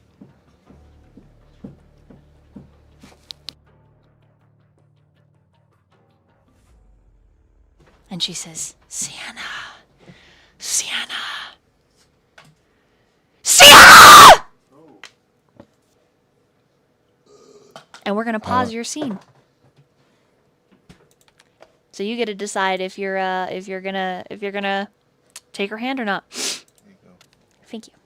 I'm gonna go to get my oil changed.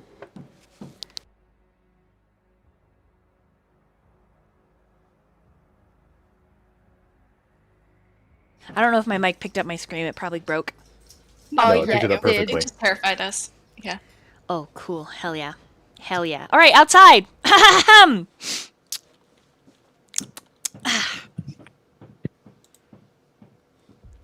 Tar. Yes. I will change the map really quick so that we are outside while, Bongu and,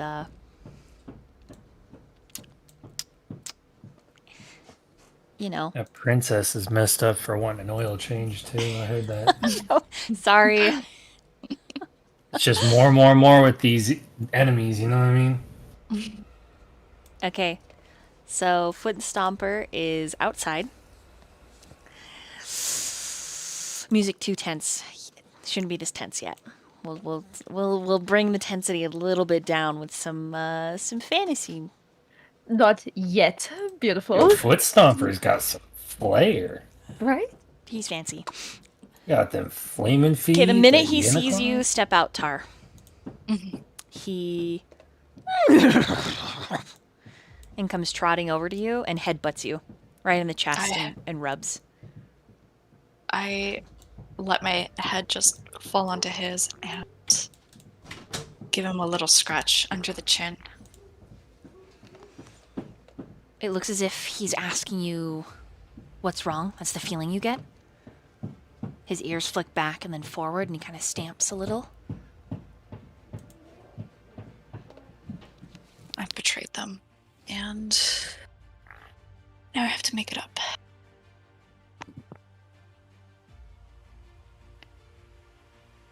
Does everything look okay? I want to take a look around, make sure everything looks fine, nothing's out of place.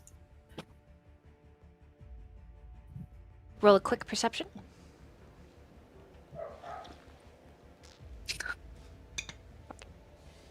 Eight. Everything looks clear. Great. If everything looks clear, then I'm gonna dig in Foot Stomper's satchel and grab my small dagger. Okay. It's like a little, almost like a sacrificial type dagger. It's like very ornamental, but small and cute. And I'm gonna kind of just check to see who followed me up. At this point, Candy and Malia with Yori right behind. Okay. I'm going to completely avoid their eye contact and just kind of wait for Sienna. And just kind of wait a minute. I want to, because I know how it affected me, the voice inside. Even though I got the nice healing and I feel like my body just went through a spa day, like my inside, like my mind feels a little upset. I can also imagine that Tarloa felt exactly the same way. So I'm gonna just act like an absolute cat and wrap myself kind of around Tarloa's feet, kind of like a cat, just like, hey, you feel uncomfortable. I feel you feel uncomfortable. I also want to just cuddle you right now. And I just look up at Tarloa like, are you okay?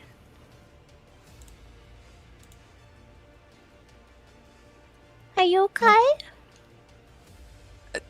Tar looks like they are searching the world for that answer. And just kind of leans down and pats your head a little. As the only answer they can come up with right now.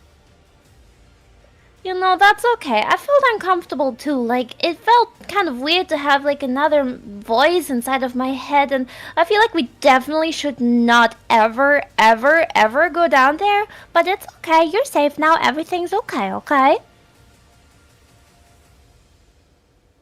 Just a quick nod. In agreeance. And just staring.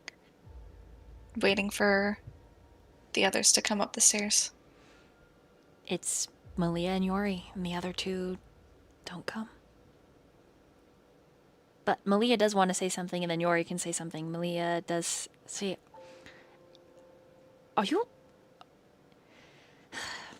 I sense, it's very uncomfortable all around. And,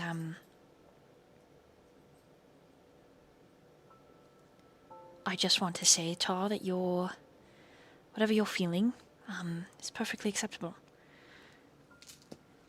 And whatever is down there is very obviously bad. And I'm just grateful to you for getting us this far.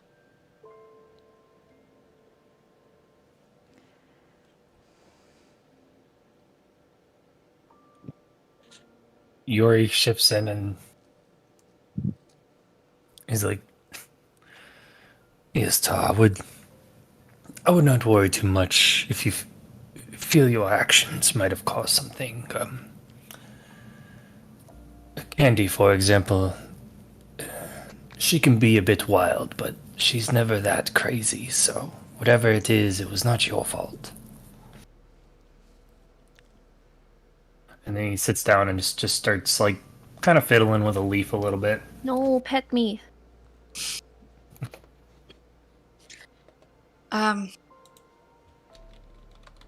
Carloa is having the worst time trying to apologize and not being able to say the words. It just never having actually apologized to someone for damage done, and just kind of eyes flittering around, kind of skipping to the people talking and then back to the empty space of where the two party members are missing, and just kind of fiddling with the knife a little bit.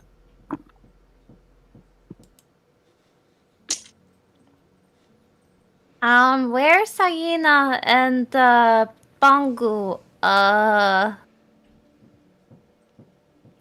Maybe we should go get them. Yes, they were right behind me.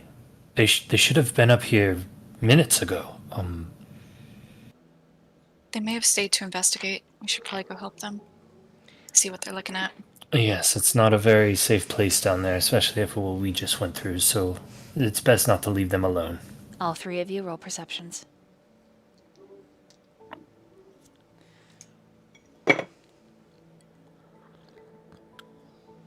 I have a 9. I got a 19 plus 6, so 25. All right. Jesus. And Tar, Or 4. Mhm.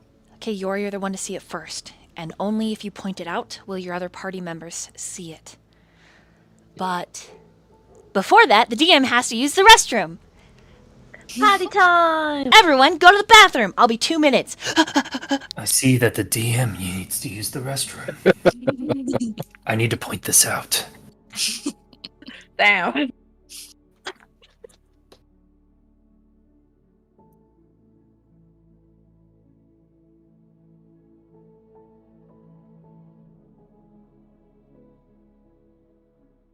Wait, are we still on stream?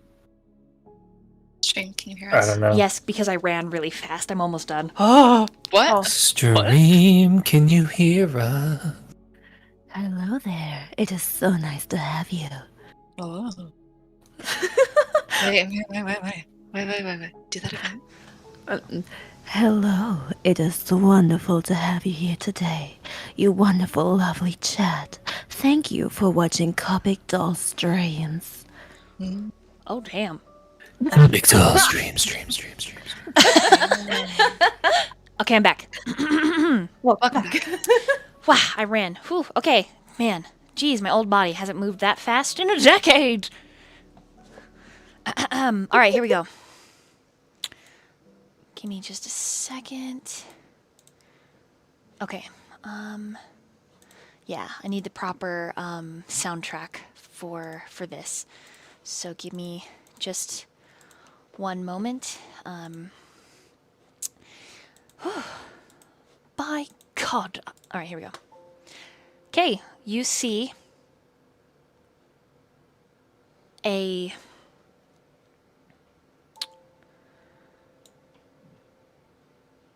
image of a woman.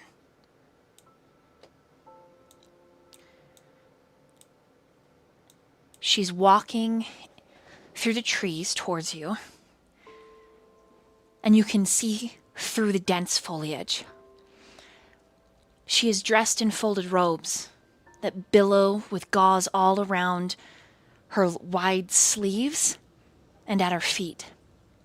On her feet are silk slippers, and slowly and surely, Yori, the jungle clears away, and you see that you are looking at a pavilion.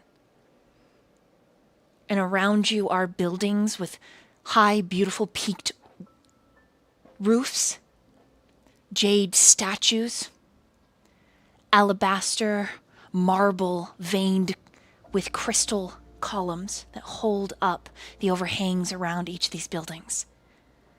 And behind you, a mausoleum.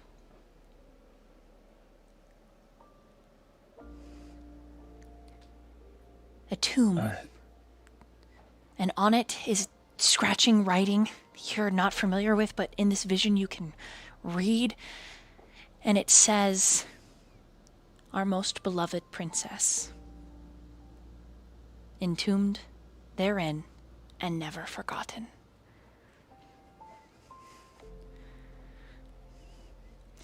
This is the cutscene in the video game where it says, would you like to skip this cutscene and go to your party, or would you like to watch the cutscene? Either way, you must bear the consequences. It's all on you, Cody. You're the only one who can see it. And if you mention it, you drag the other 3 in with you. I think Yori makes a mental note like, oh, what? Was there something in the air that's making me high or something? And I just focus in on it by myself because I'm just like in awe of what I'm seeing in the middle of the woods. Okay, the other 2 are going to notice that Yuri stops moving and is watching something that neither of you can see. Oh, I look around. Am I too short to see it? Is that it? It certainly feels that way. Oh, so sad right now. Well, Tar apparently can't focus on shit, and can't see shit. So I don't think they're gonna even bother at this point. I'm just gonna start heading down to find Sienna. Okay, Candy, what do? You go with Tar, or you stay up here with Yori. If you choose to stay up here with Yori, you 2 will see the vision. I will want to see because I see Yari looking like very intensely, and I'm just so curious. I want to see what's going on. Okay. All right, Tar, you descend the stairs. So your scene now switches to the other intense, screamy scene. And these 2 get to see something else. The woman in the folded robes is Elven. But as she passes between the 2 of you, and the 2 of you can see each other and interact, but the people that you are witnessing, you can't see. Like they can't see you. That's what I said, not you can't see. Obviously you can see them. Words are hard. So they will play out the scene, and at any point if you want to interact, just kind of interrupt me, okay? Okay. Okay. All right. So she is elven, and as she approaches, you see that there are thin horns that are... Her hair has been braided around and up in this beautiful updo. In her hands, a diadem on a plush cushion that is red with a crown of flame. The pieces are shattered. Behind her, he looks to be a soldier. High ponytail, long black hair. Suited in armor, and as they get close enough that you could reach out and touch them, you see shimmering scales on their skin. From afar, hers looks a solid pale color. His is more dusky, closer to that of the color of twilight. But they are very obviously not just elves. The scales on their flesh reminds you of a serpent. A dragon. And they descend into the tomb. Without moving, you descend with them, hearing their conversation, which is in a language that you shouldn't understand, but you do for this purpose. You watch as scenes and rooms rush past you until you are standing in an open area. A coffin where the princess is entombed therein. and her diadem is set on top of the tomb. Then all at once, the soldier speaks in crystal clear common, as if the further they progressed into the tomb, the more you began to understand this language. Like pigeon common and now crystal clear, and he says, "My lady, perhaps it is unwise for you to be here.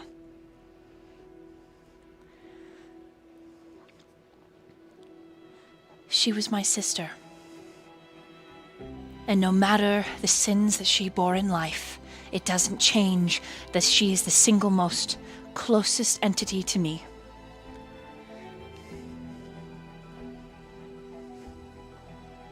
Regardless of if she is night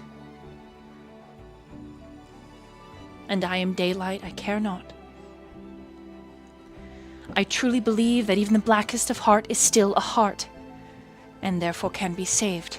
And I will not separate her from her most precious." And she reaches out and touches the diadem. "She gave everything for this. And in doing so, she lost everything that she was.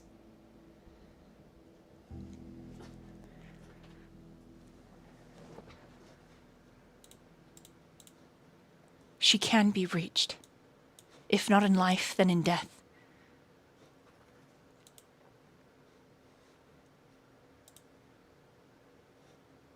I believe she can be saved."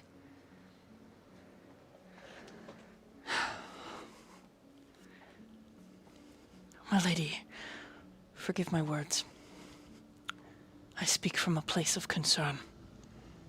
I saw what she did. I was there.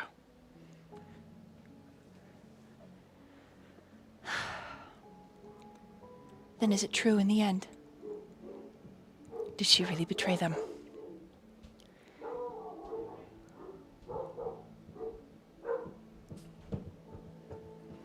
"She did." "Then there is hope. If she did not stand with them at the end, then there is hope that she can be saved. If she is their weakest link, then they will lock her away, my lady."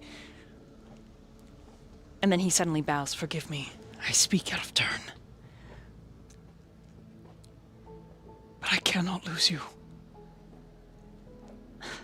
And she just smiles. Then she kneels and says, "My sweet prince, you kneel before no one, least of all me." And she's kneeling as well. And she touches his face. And she says, "Then there is a chance. There is a sliver of hope. If all of the evil power in her can be sealed and slowly cleansed, then she will claim the immortality that she deserves and will rise. And she will ascend to Elysia.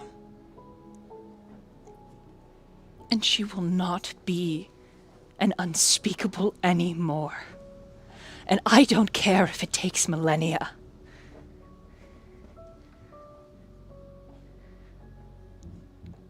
She has paid for her sins with her life and her loss of all that she has ever cared for. And that is enough.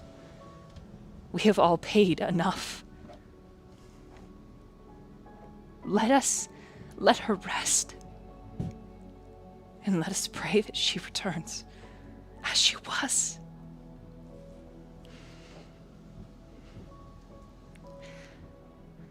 And her soldier can only nod and then embrace her closely. "Then I will help you. I will help you shatter the diadem."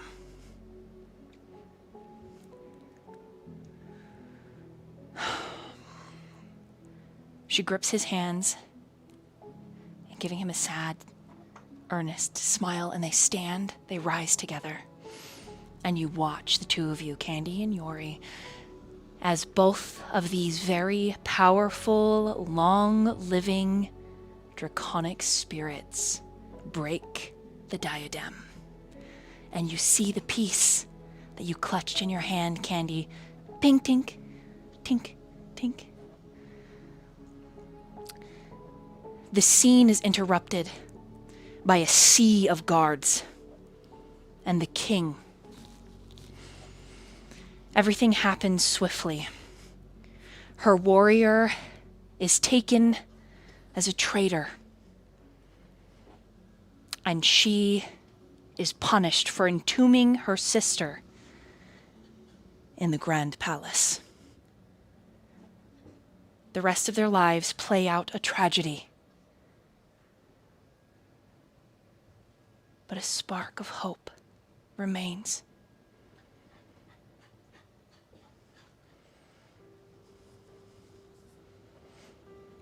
Should that piece of the diadem, all that is left, be cleansed, perhaps the sister can be saved and no longer become an unspeakable.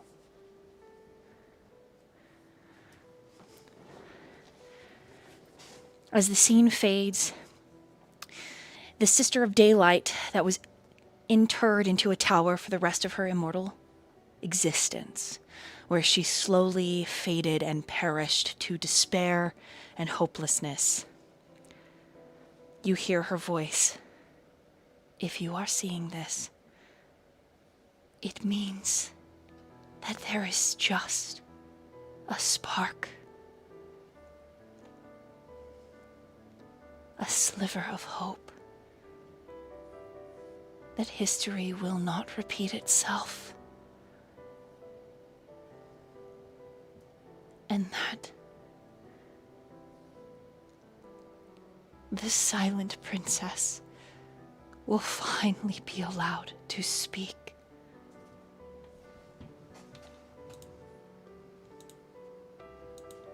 Save her.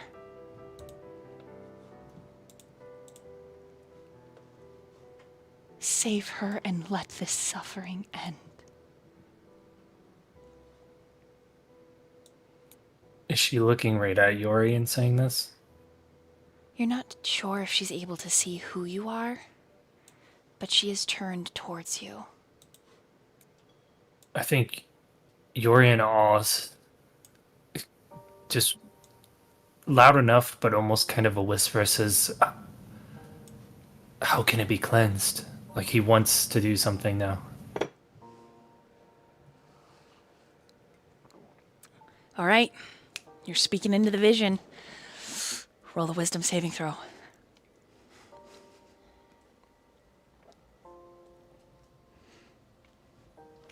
Say 18 plus 6, so 24. Okay. She says, my prince's bones.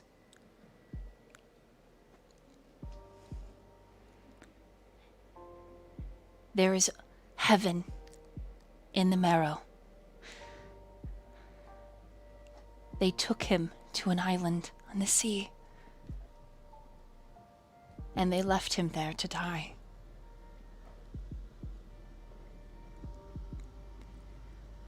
Trapping his spirit.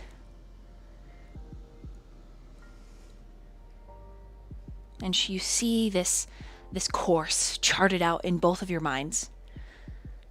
You see this ship marking its path, going through this intense storm, fighting peril, and finally an island shrouded in mist, thick with jungle and mystery. But you see his spirit walking on the peaks of the island, as if waiting to be brought home.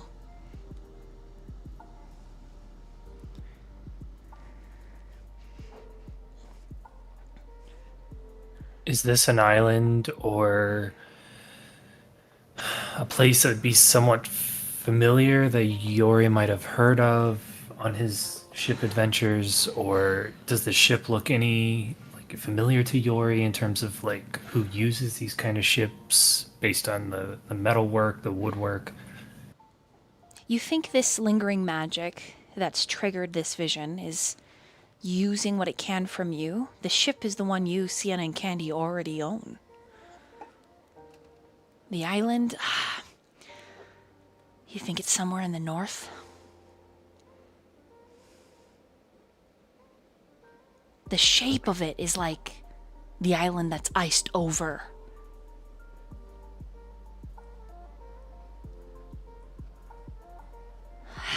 Okay. It's hard to say. Hard to say. You'll need a map, for sure. You'll need to roll some rolls with this map. Okay. But you've got good feelings that you'll be able to chart a course if this is the path you choose. I think Yori's final question to the memory is he looks at what he believes is the good princess and says,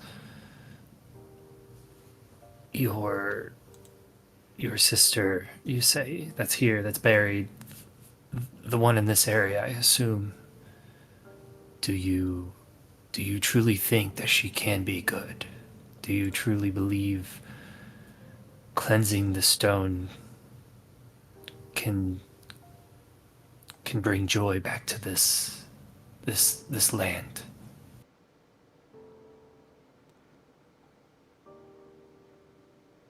Make a wisdom saving throw.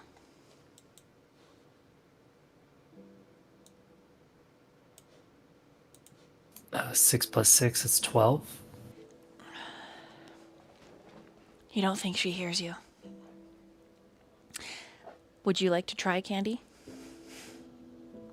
Candy is currently busy being like, I have to help them, Yori. Just sobbing. You don't think she hears your question. Because in response, the Daylight Princess says, please. You are my only hope. And she deserves to live in the daylight because she was never born to be evil. Go. In the tomb, I have set visions of her life that you may see who I saw. Please. Please, she has paid enough. And slowly the Daylight Princess begins to fade as she reaches for the two of you. I try to grab her. Okay, as you grab onto her hand, coalesces into a sliver of a sapphire. The perfect opposite of the ruby you held. The perfect shape, the twin, the identical shard. The Daylight Princess disappears into mist and glitter, absorbing into this tiny shard in your palm. Andy. Give me a shiny! I see that, but it seems to hold a great value, almost a life. And as much as I know you love shinies, and as much as you like to carry them and flip them around, I ask you to let me hold this one. No, don't take it from me. I'm going to protect it with my life, with everything I have. Malia agrees, letting Candy keep it. But again, she's kind of biased. I think Yori's gonna try a little more, and he's just like, okay. But am I not someone you would want to protect with your life as well? I will protect it with my life, and we are going to rescue the princess, and everyone is gonna be okay again, okay? Yes. Promise me then that no one but our group will know about this. You will not show it. Wait. You will not flaunt it.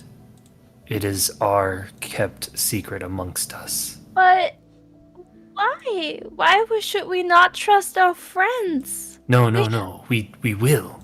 Our group. This group. Oh, outside of our group. Yeah, I can promise Yes, that. Candy. Yes. Don't. Okay. It is to never be revealed to anyone outside this group. It is of great value, and some don't understand the qualities that it holds. I will not gamble it away, and I stick out my little pinky paw and curdle it around your pinky. If you do, I will never make a single snack, a single head pat, a single rub for the rest of your life. I would never dare to do that. I hold you to it. And he gives Candy a head pat and says, let's go inform the group. They should all be downstairs. Okay. We go. Okay.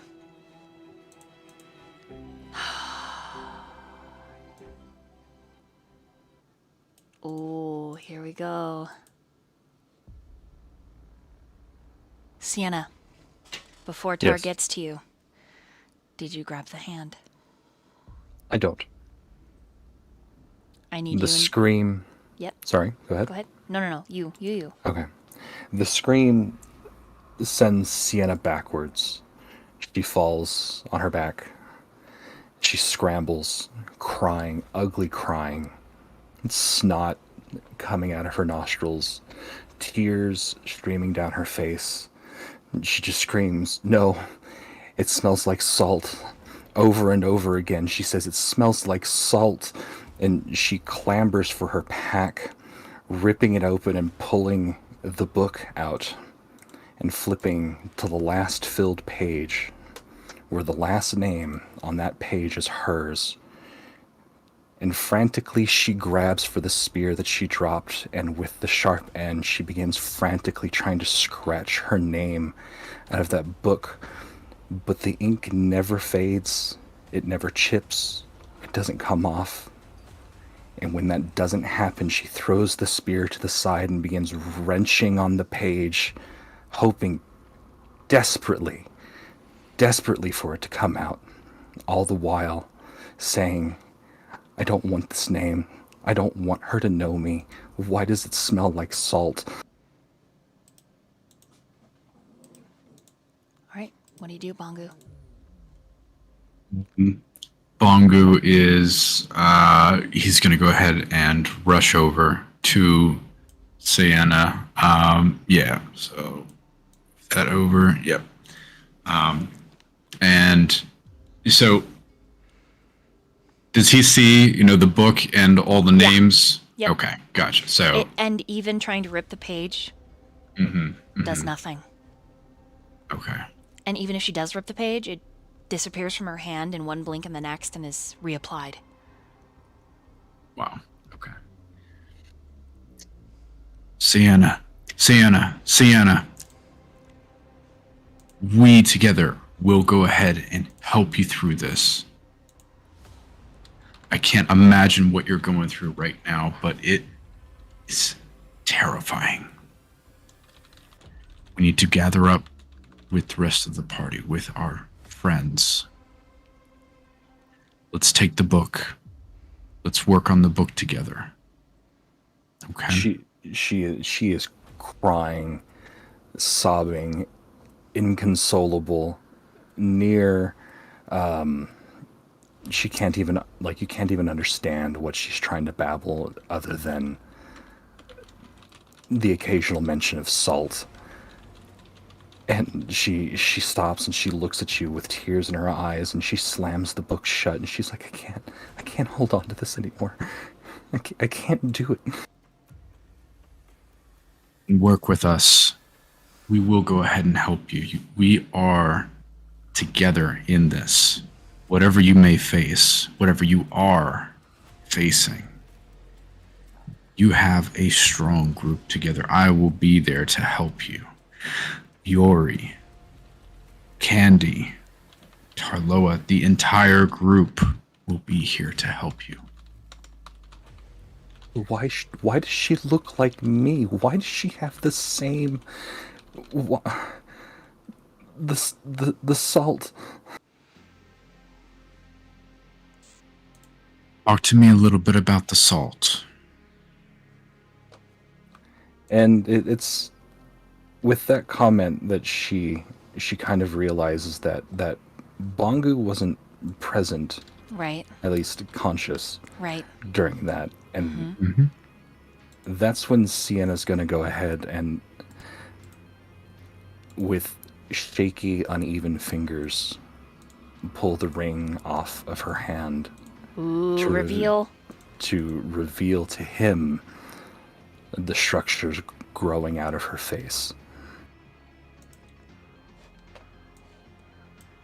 So, Bongu, without a flinch, without a shudder, just going to continue to look, observe this change, and again, not even a flinch. How magnificent. Just an awe. This is not something that Bongo has ever seen or heard of or anything before, I imagine.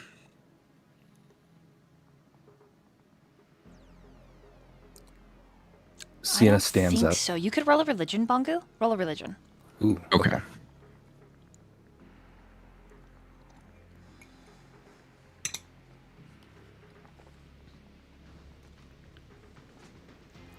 15.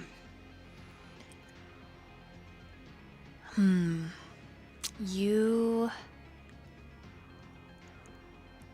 With a 15, you've heard of cultures and religions that have like protective statues, but never a religion that sacrifices a living human to become a statue.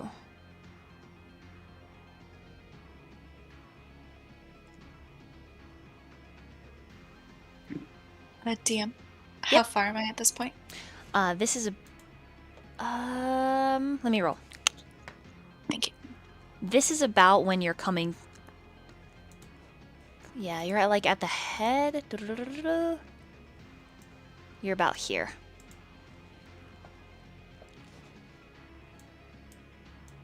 Okay, do I see Sienna on the ground? Oh yeah.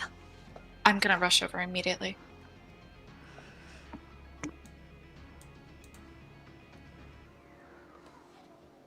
So, Tarloa, I assume Bongo notices out of his Oh, yeah. peripheral. Tarloa, okay. So, still gonna have my focus on Sienna. Again, not going ahead and acting scared or anything, but offering Sienna a hand to go ahead and kind of help her up.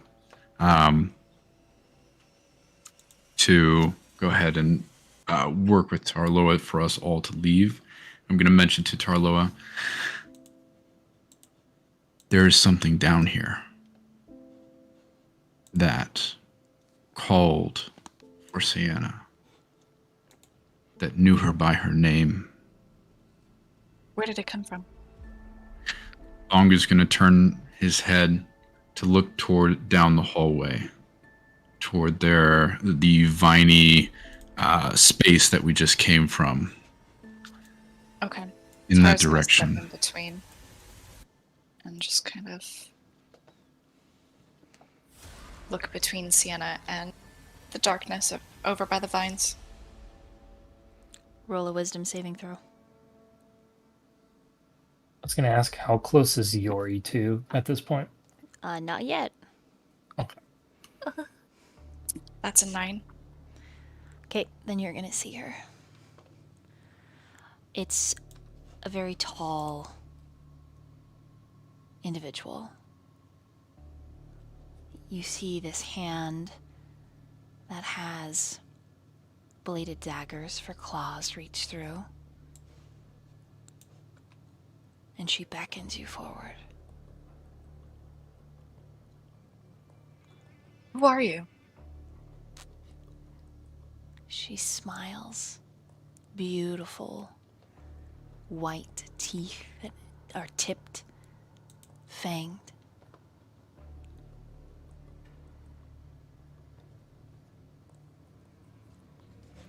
You feel afraid, Tar.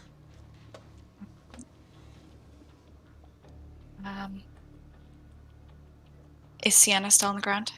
Yes, and the entity has moved away from the vines completely.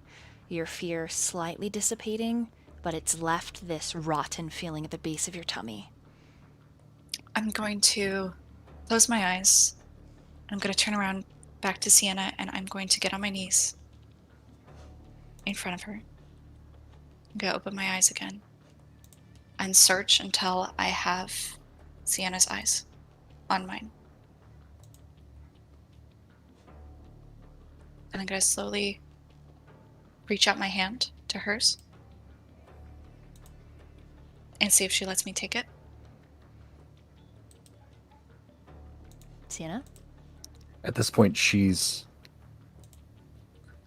pretty numb. So when you take her hand, it's not with any sort of reaction necessarily from Sienna. She just sort of lets it happen.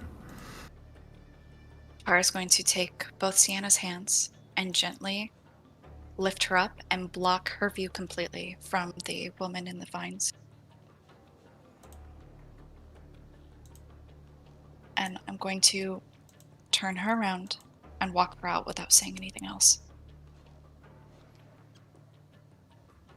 Okay. Now, Yori and Candy. Oh, hold on. I accidentally moved. I'm on the wrong. Wait, what am I? What? Oh, okay. What? We all shifted at once like a earthquake. Shh. Okay, now you're all meeting here. Oh, hold on. I have to move that for stream. Sorry, stream. Uh-oh. So This now does not look good. you're all Who? here together. We're leaving for now. We need to get What's out of going here on? right now. What's going on? There's some sort of entity down there. I cannot see it. I don't believe I could see the entity because I couldn't see the hand coming out, correct? Right, she, as much as she tried to scare you, Cleric, she couldn't. Okay. Yeah. Gotcha. It- There is some Alright, you guys get a role play. evil. Some vile evil down the Do you guys hall. want me to choose, like, go round robin? Or do you guys want a free form? How do you want to do it? We can freeform, I think. Take it. Did it have the voice? Was it a woman? Could you tell? Was it a woman? It was not something that I could hear. It was what seemed like only able to speak to Sienna. Was I able to tell that Tarloa reacted or felt or sensed the entity maybe have... What's your passive insight?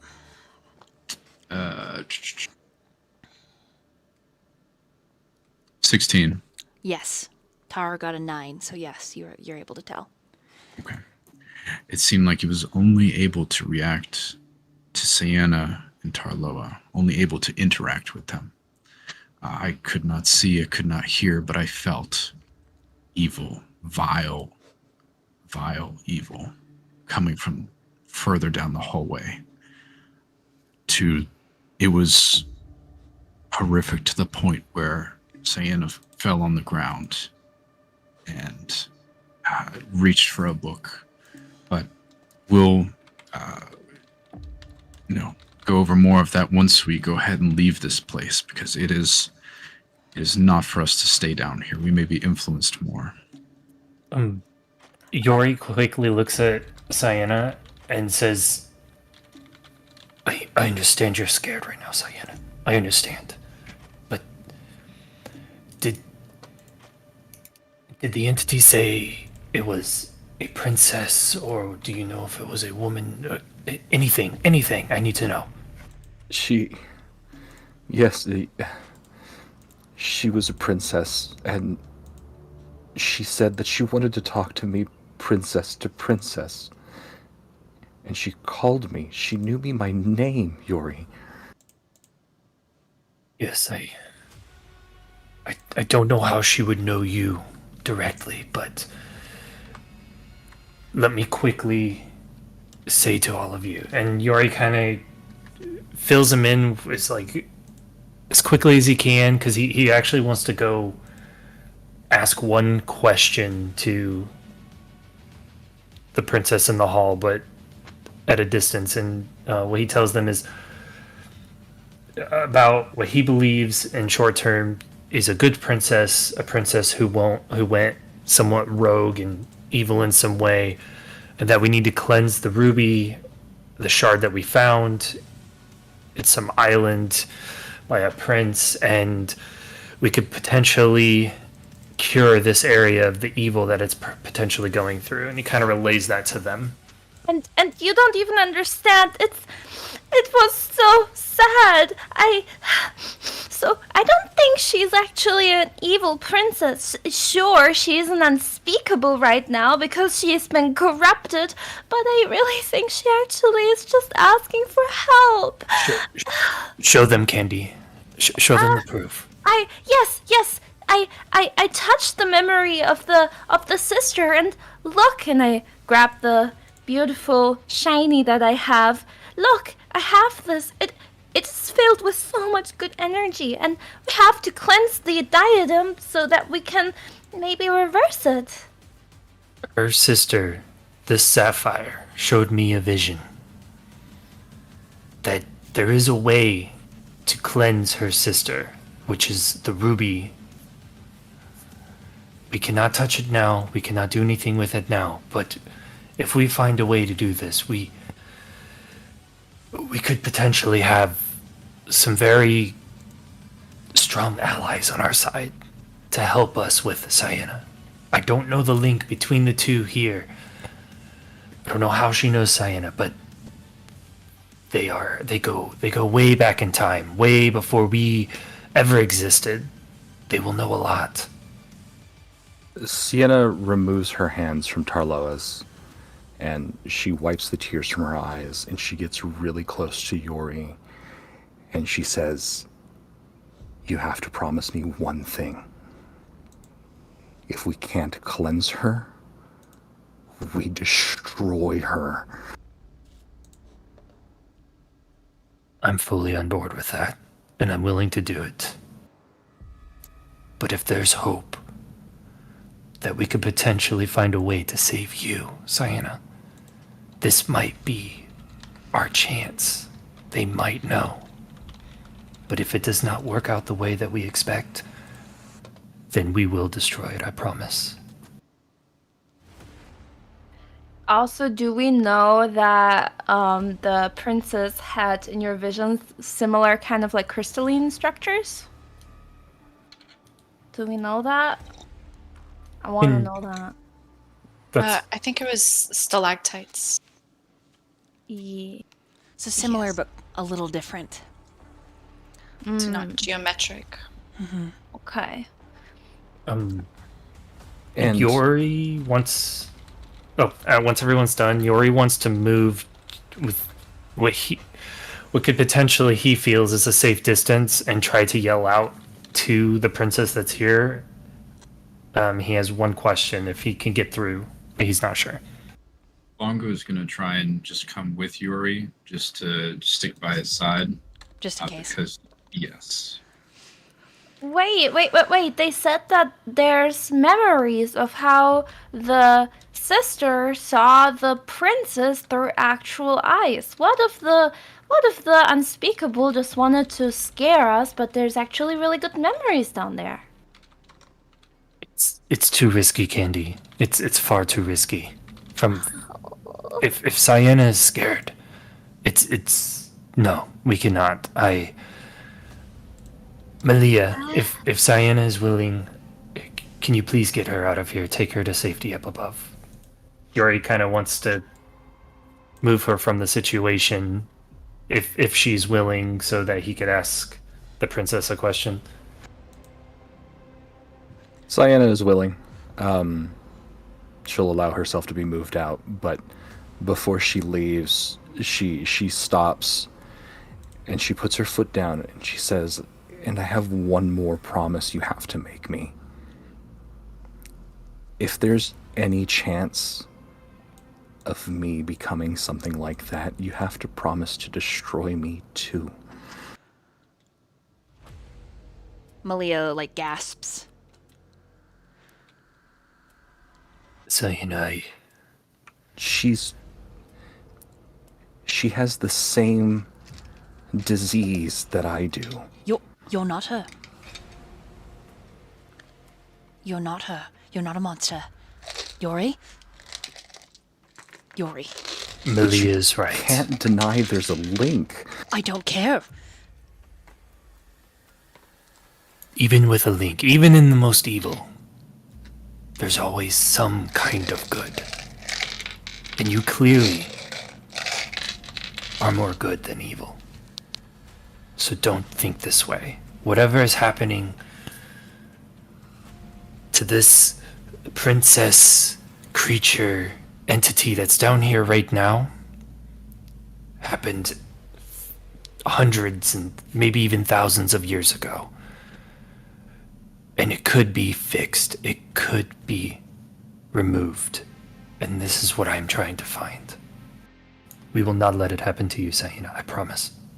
And remember, if we manage to cleanse her, maybe we can cleanse you too, and we will fight for that. She nods solemnly. Yuri, are you going to be speaking to her? Yes, but I promise I will be safe. If an ounce of anything that I feel is wrong, I'm gone. And Bongu, as holy of a turtle as he is, and I give Bongu a pat on his shell and I say, "This big man's got my back." Just one Always. moment. Tara's going to walk up to Yuri, kind of bow their head, mumble under their breath, reach into their satchel and pull out some ingredients, and their hands together quickly pull apart, and a little white flash, and casts protection from evil and good on Yuri, and goes back over to Sienna to go upstairs, or back to the outside. Yuri looks at Tarloa and, not wanting to vocalize what he believes happened, just in case it's still listening, gives them a nod as like a thank you.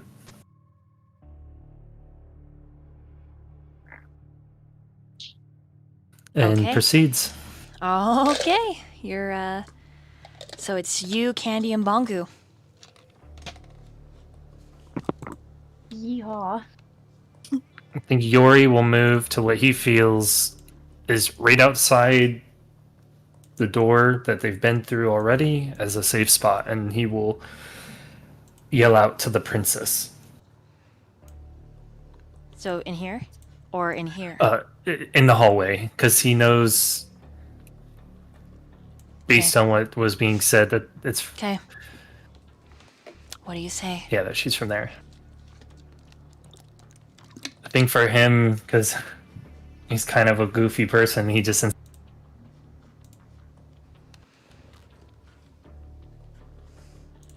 Lost internet. I'm sorry. My Discord just is dumb. Welcome back. Okay, sorry. I think Yori, being kind of silly in his own way, doesn't quite know how to like approach in a more proper manner, and just says, "Is anyone there? Is anyone out there? Speak to me, please. I have questions for you." Roll a persuasion.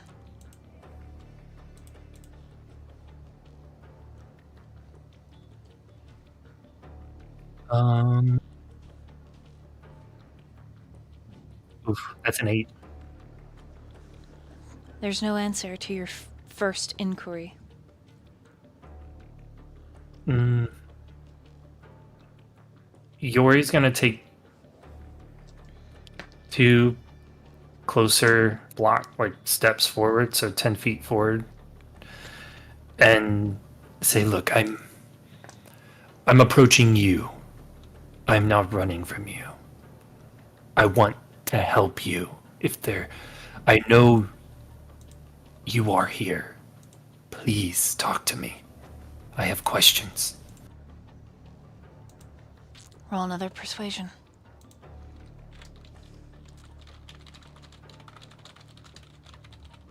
That's 12. You hear shuffling beyond the vines. What's your passive insight? Passive insight's 14. She wants you to get closer.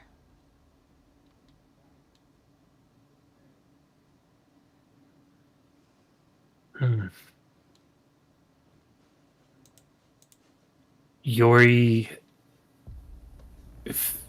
feeling this sense, says,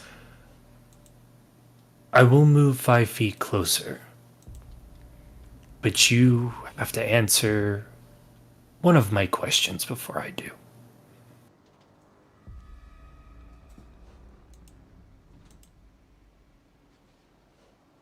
Okay. What do you say? First, what is your name, princess?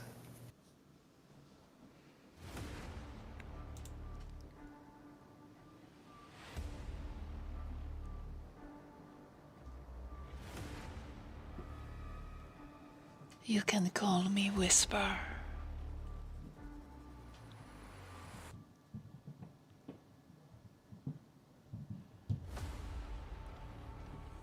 Is this your real name, though? You said you would step forward if I'd answered your question. True. And Yori takes one more 5 feet forward and kind of holds a defensive pose.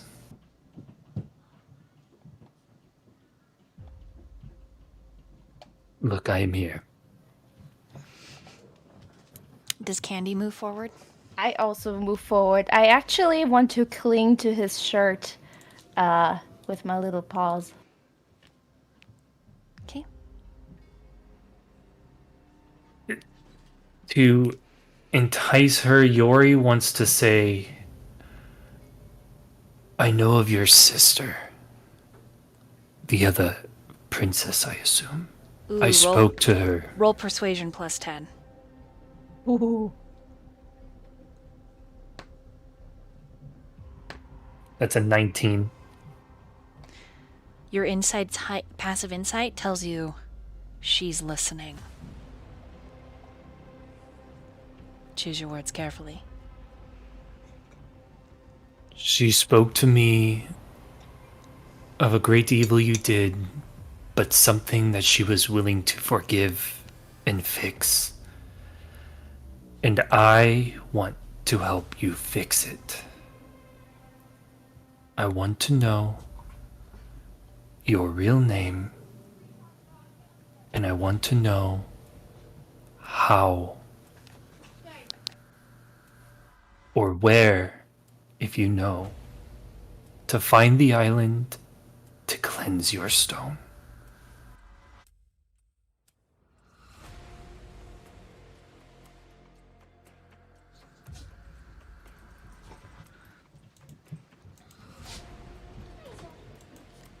Then take a quick stroll through my tomb.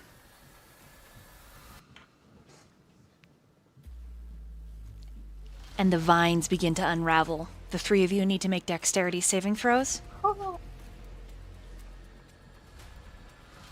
Oh. 8. I got a 13. All right. Pongu. 5. The three of you, before you have a chance to return to your party, the vines lash out, pulling you through. And we're going to end there for tonight.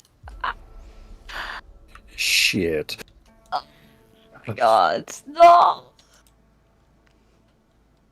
Thank you guys so much for joining. Thank What you, a chat. cliffhanger. Absolutely amazing section. Don't touch creepy things, guys. Don't touch creepy things. But Don't touch creepy things. But touch shinies. But touch shinies.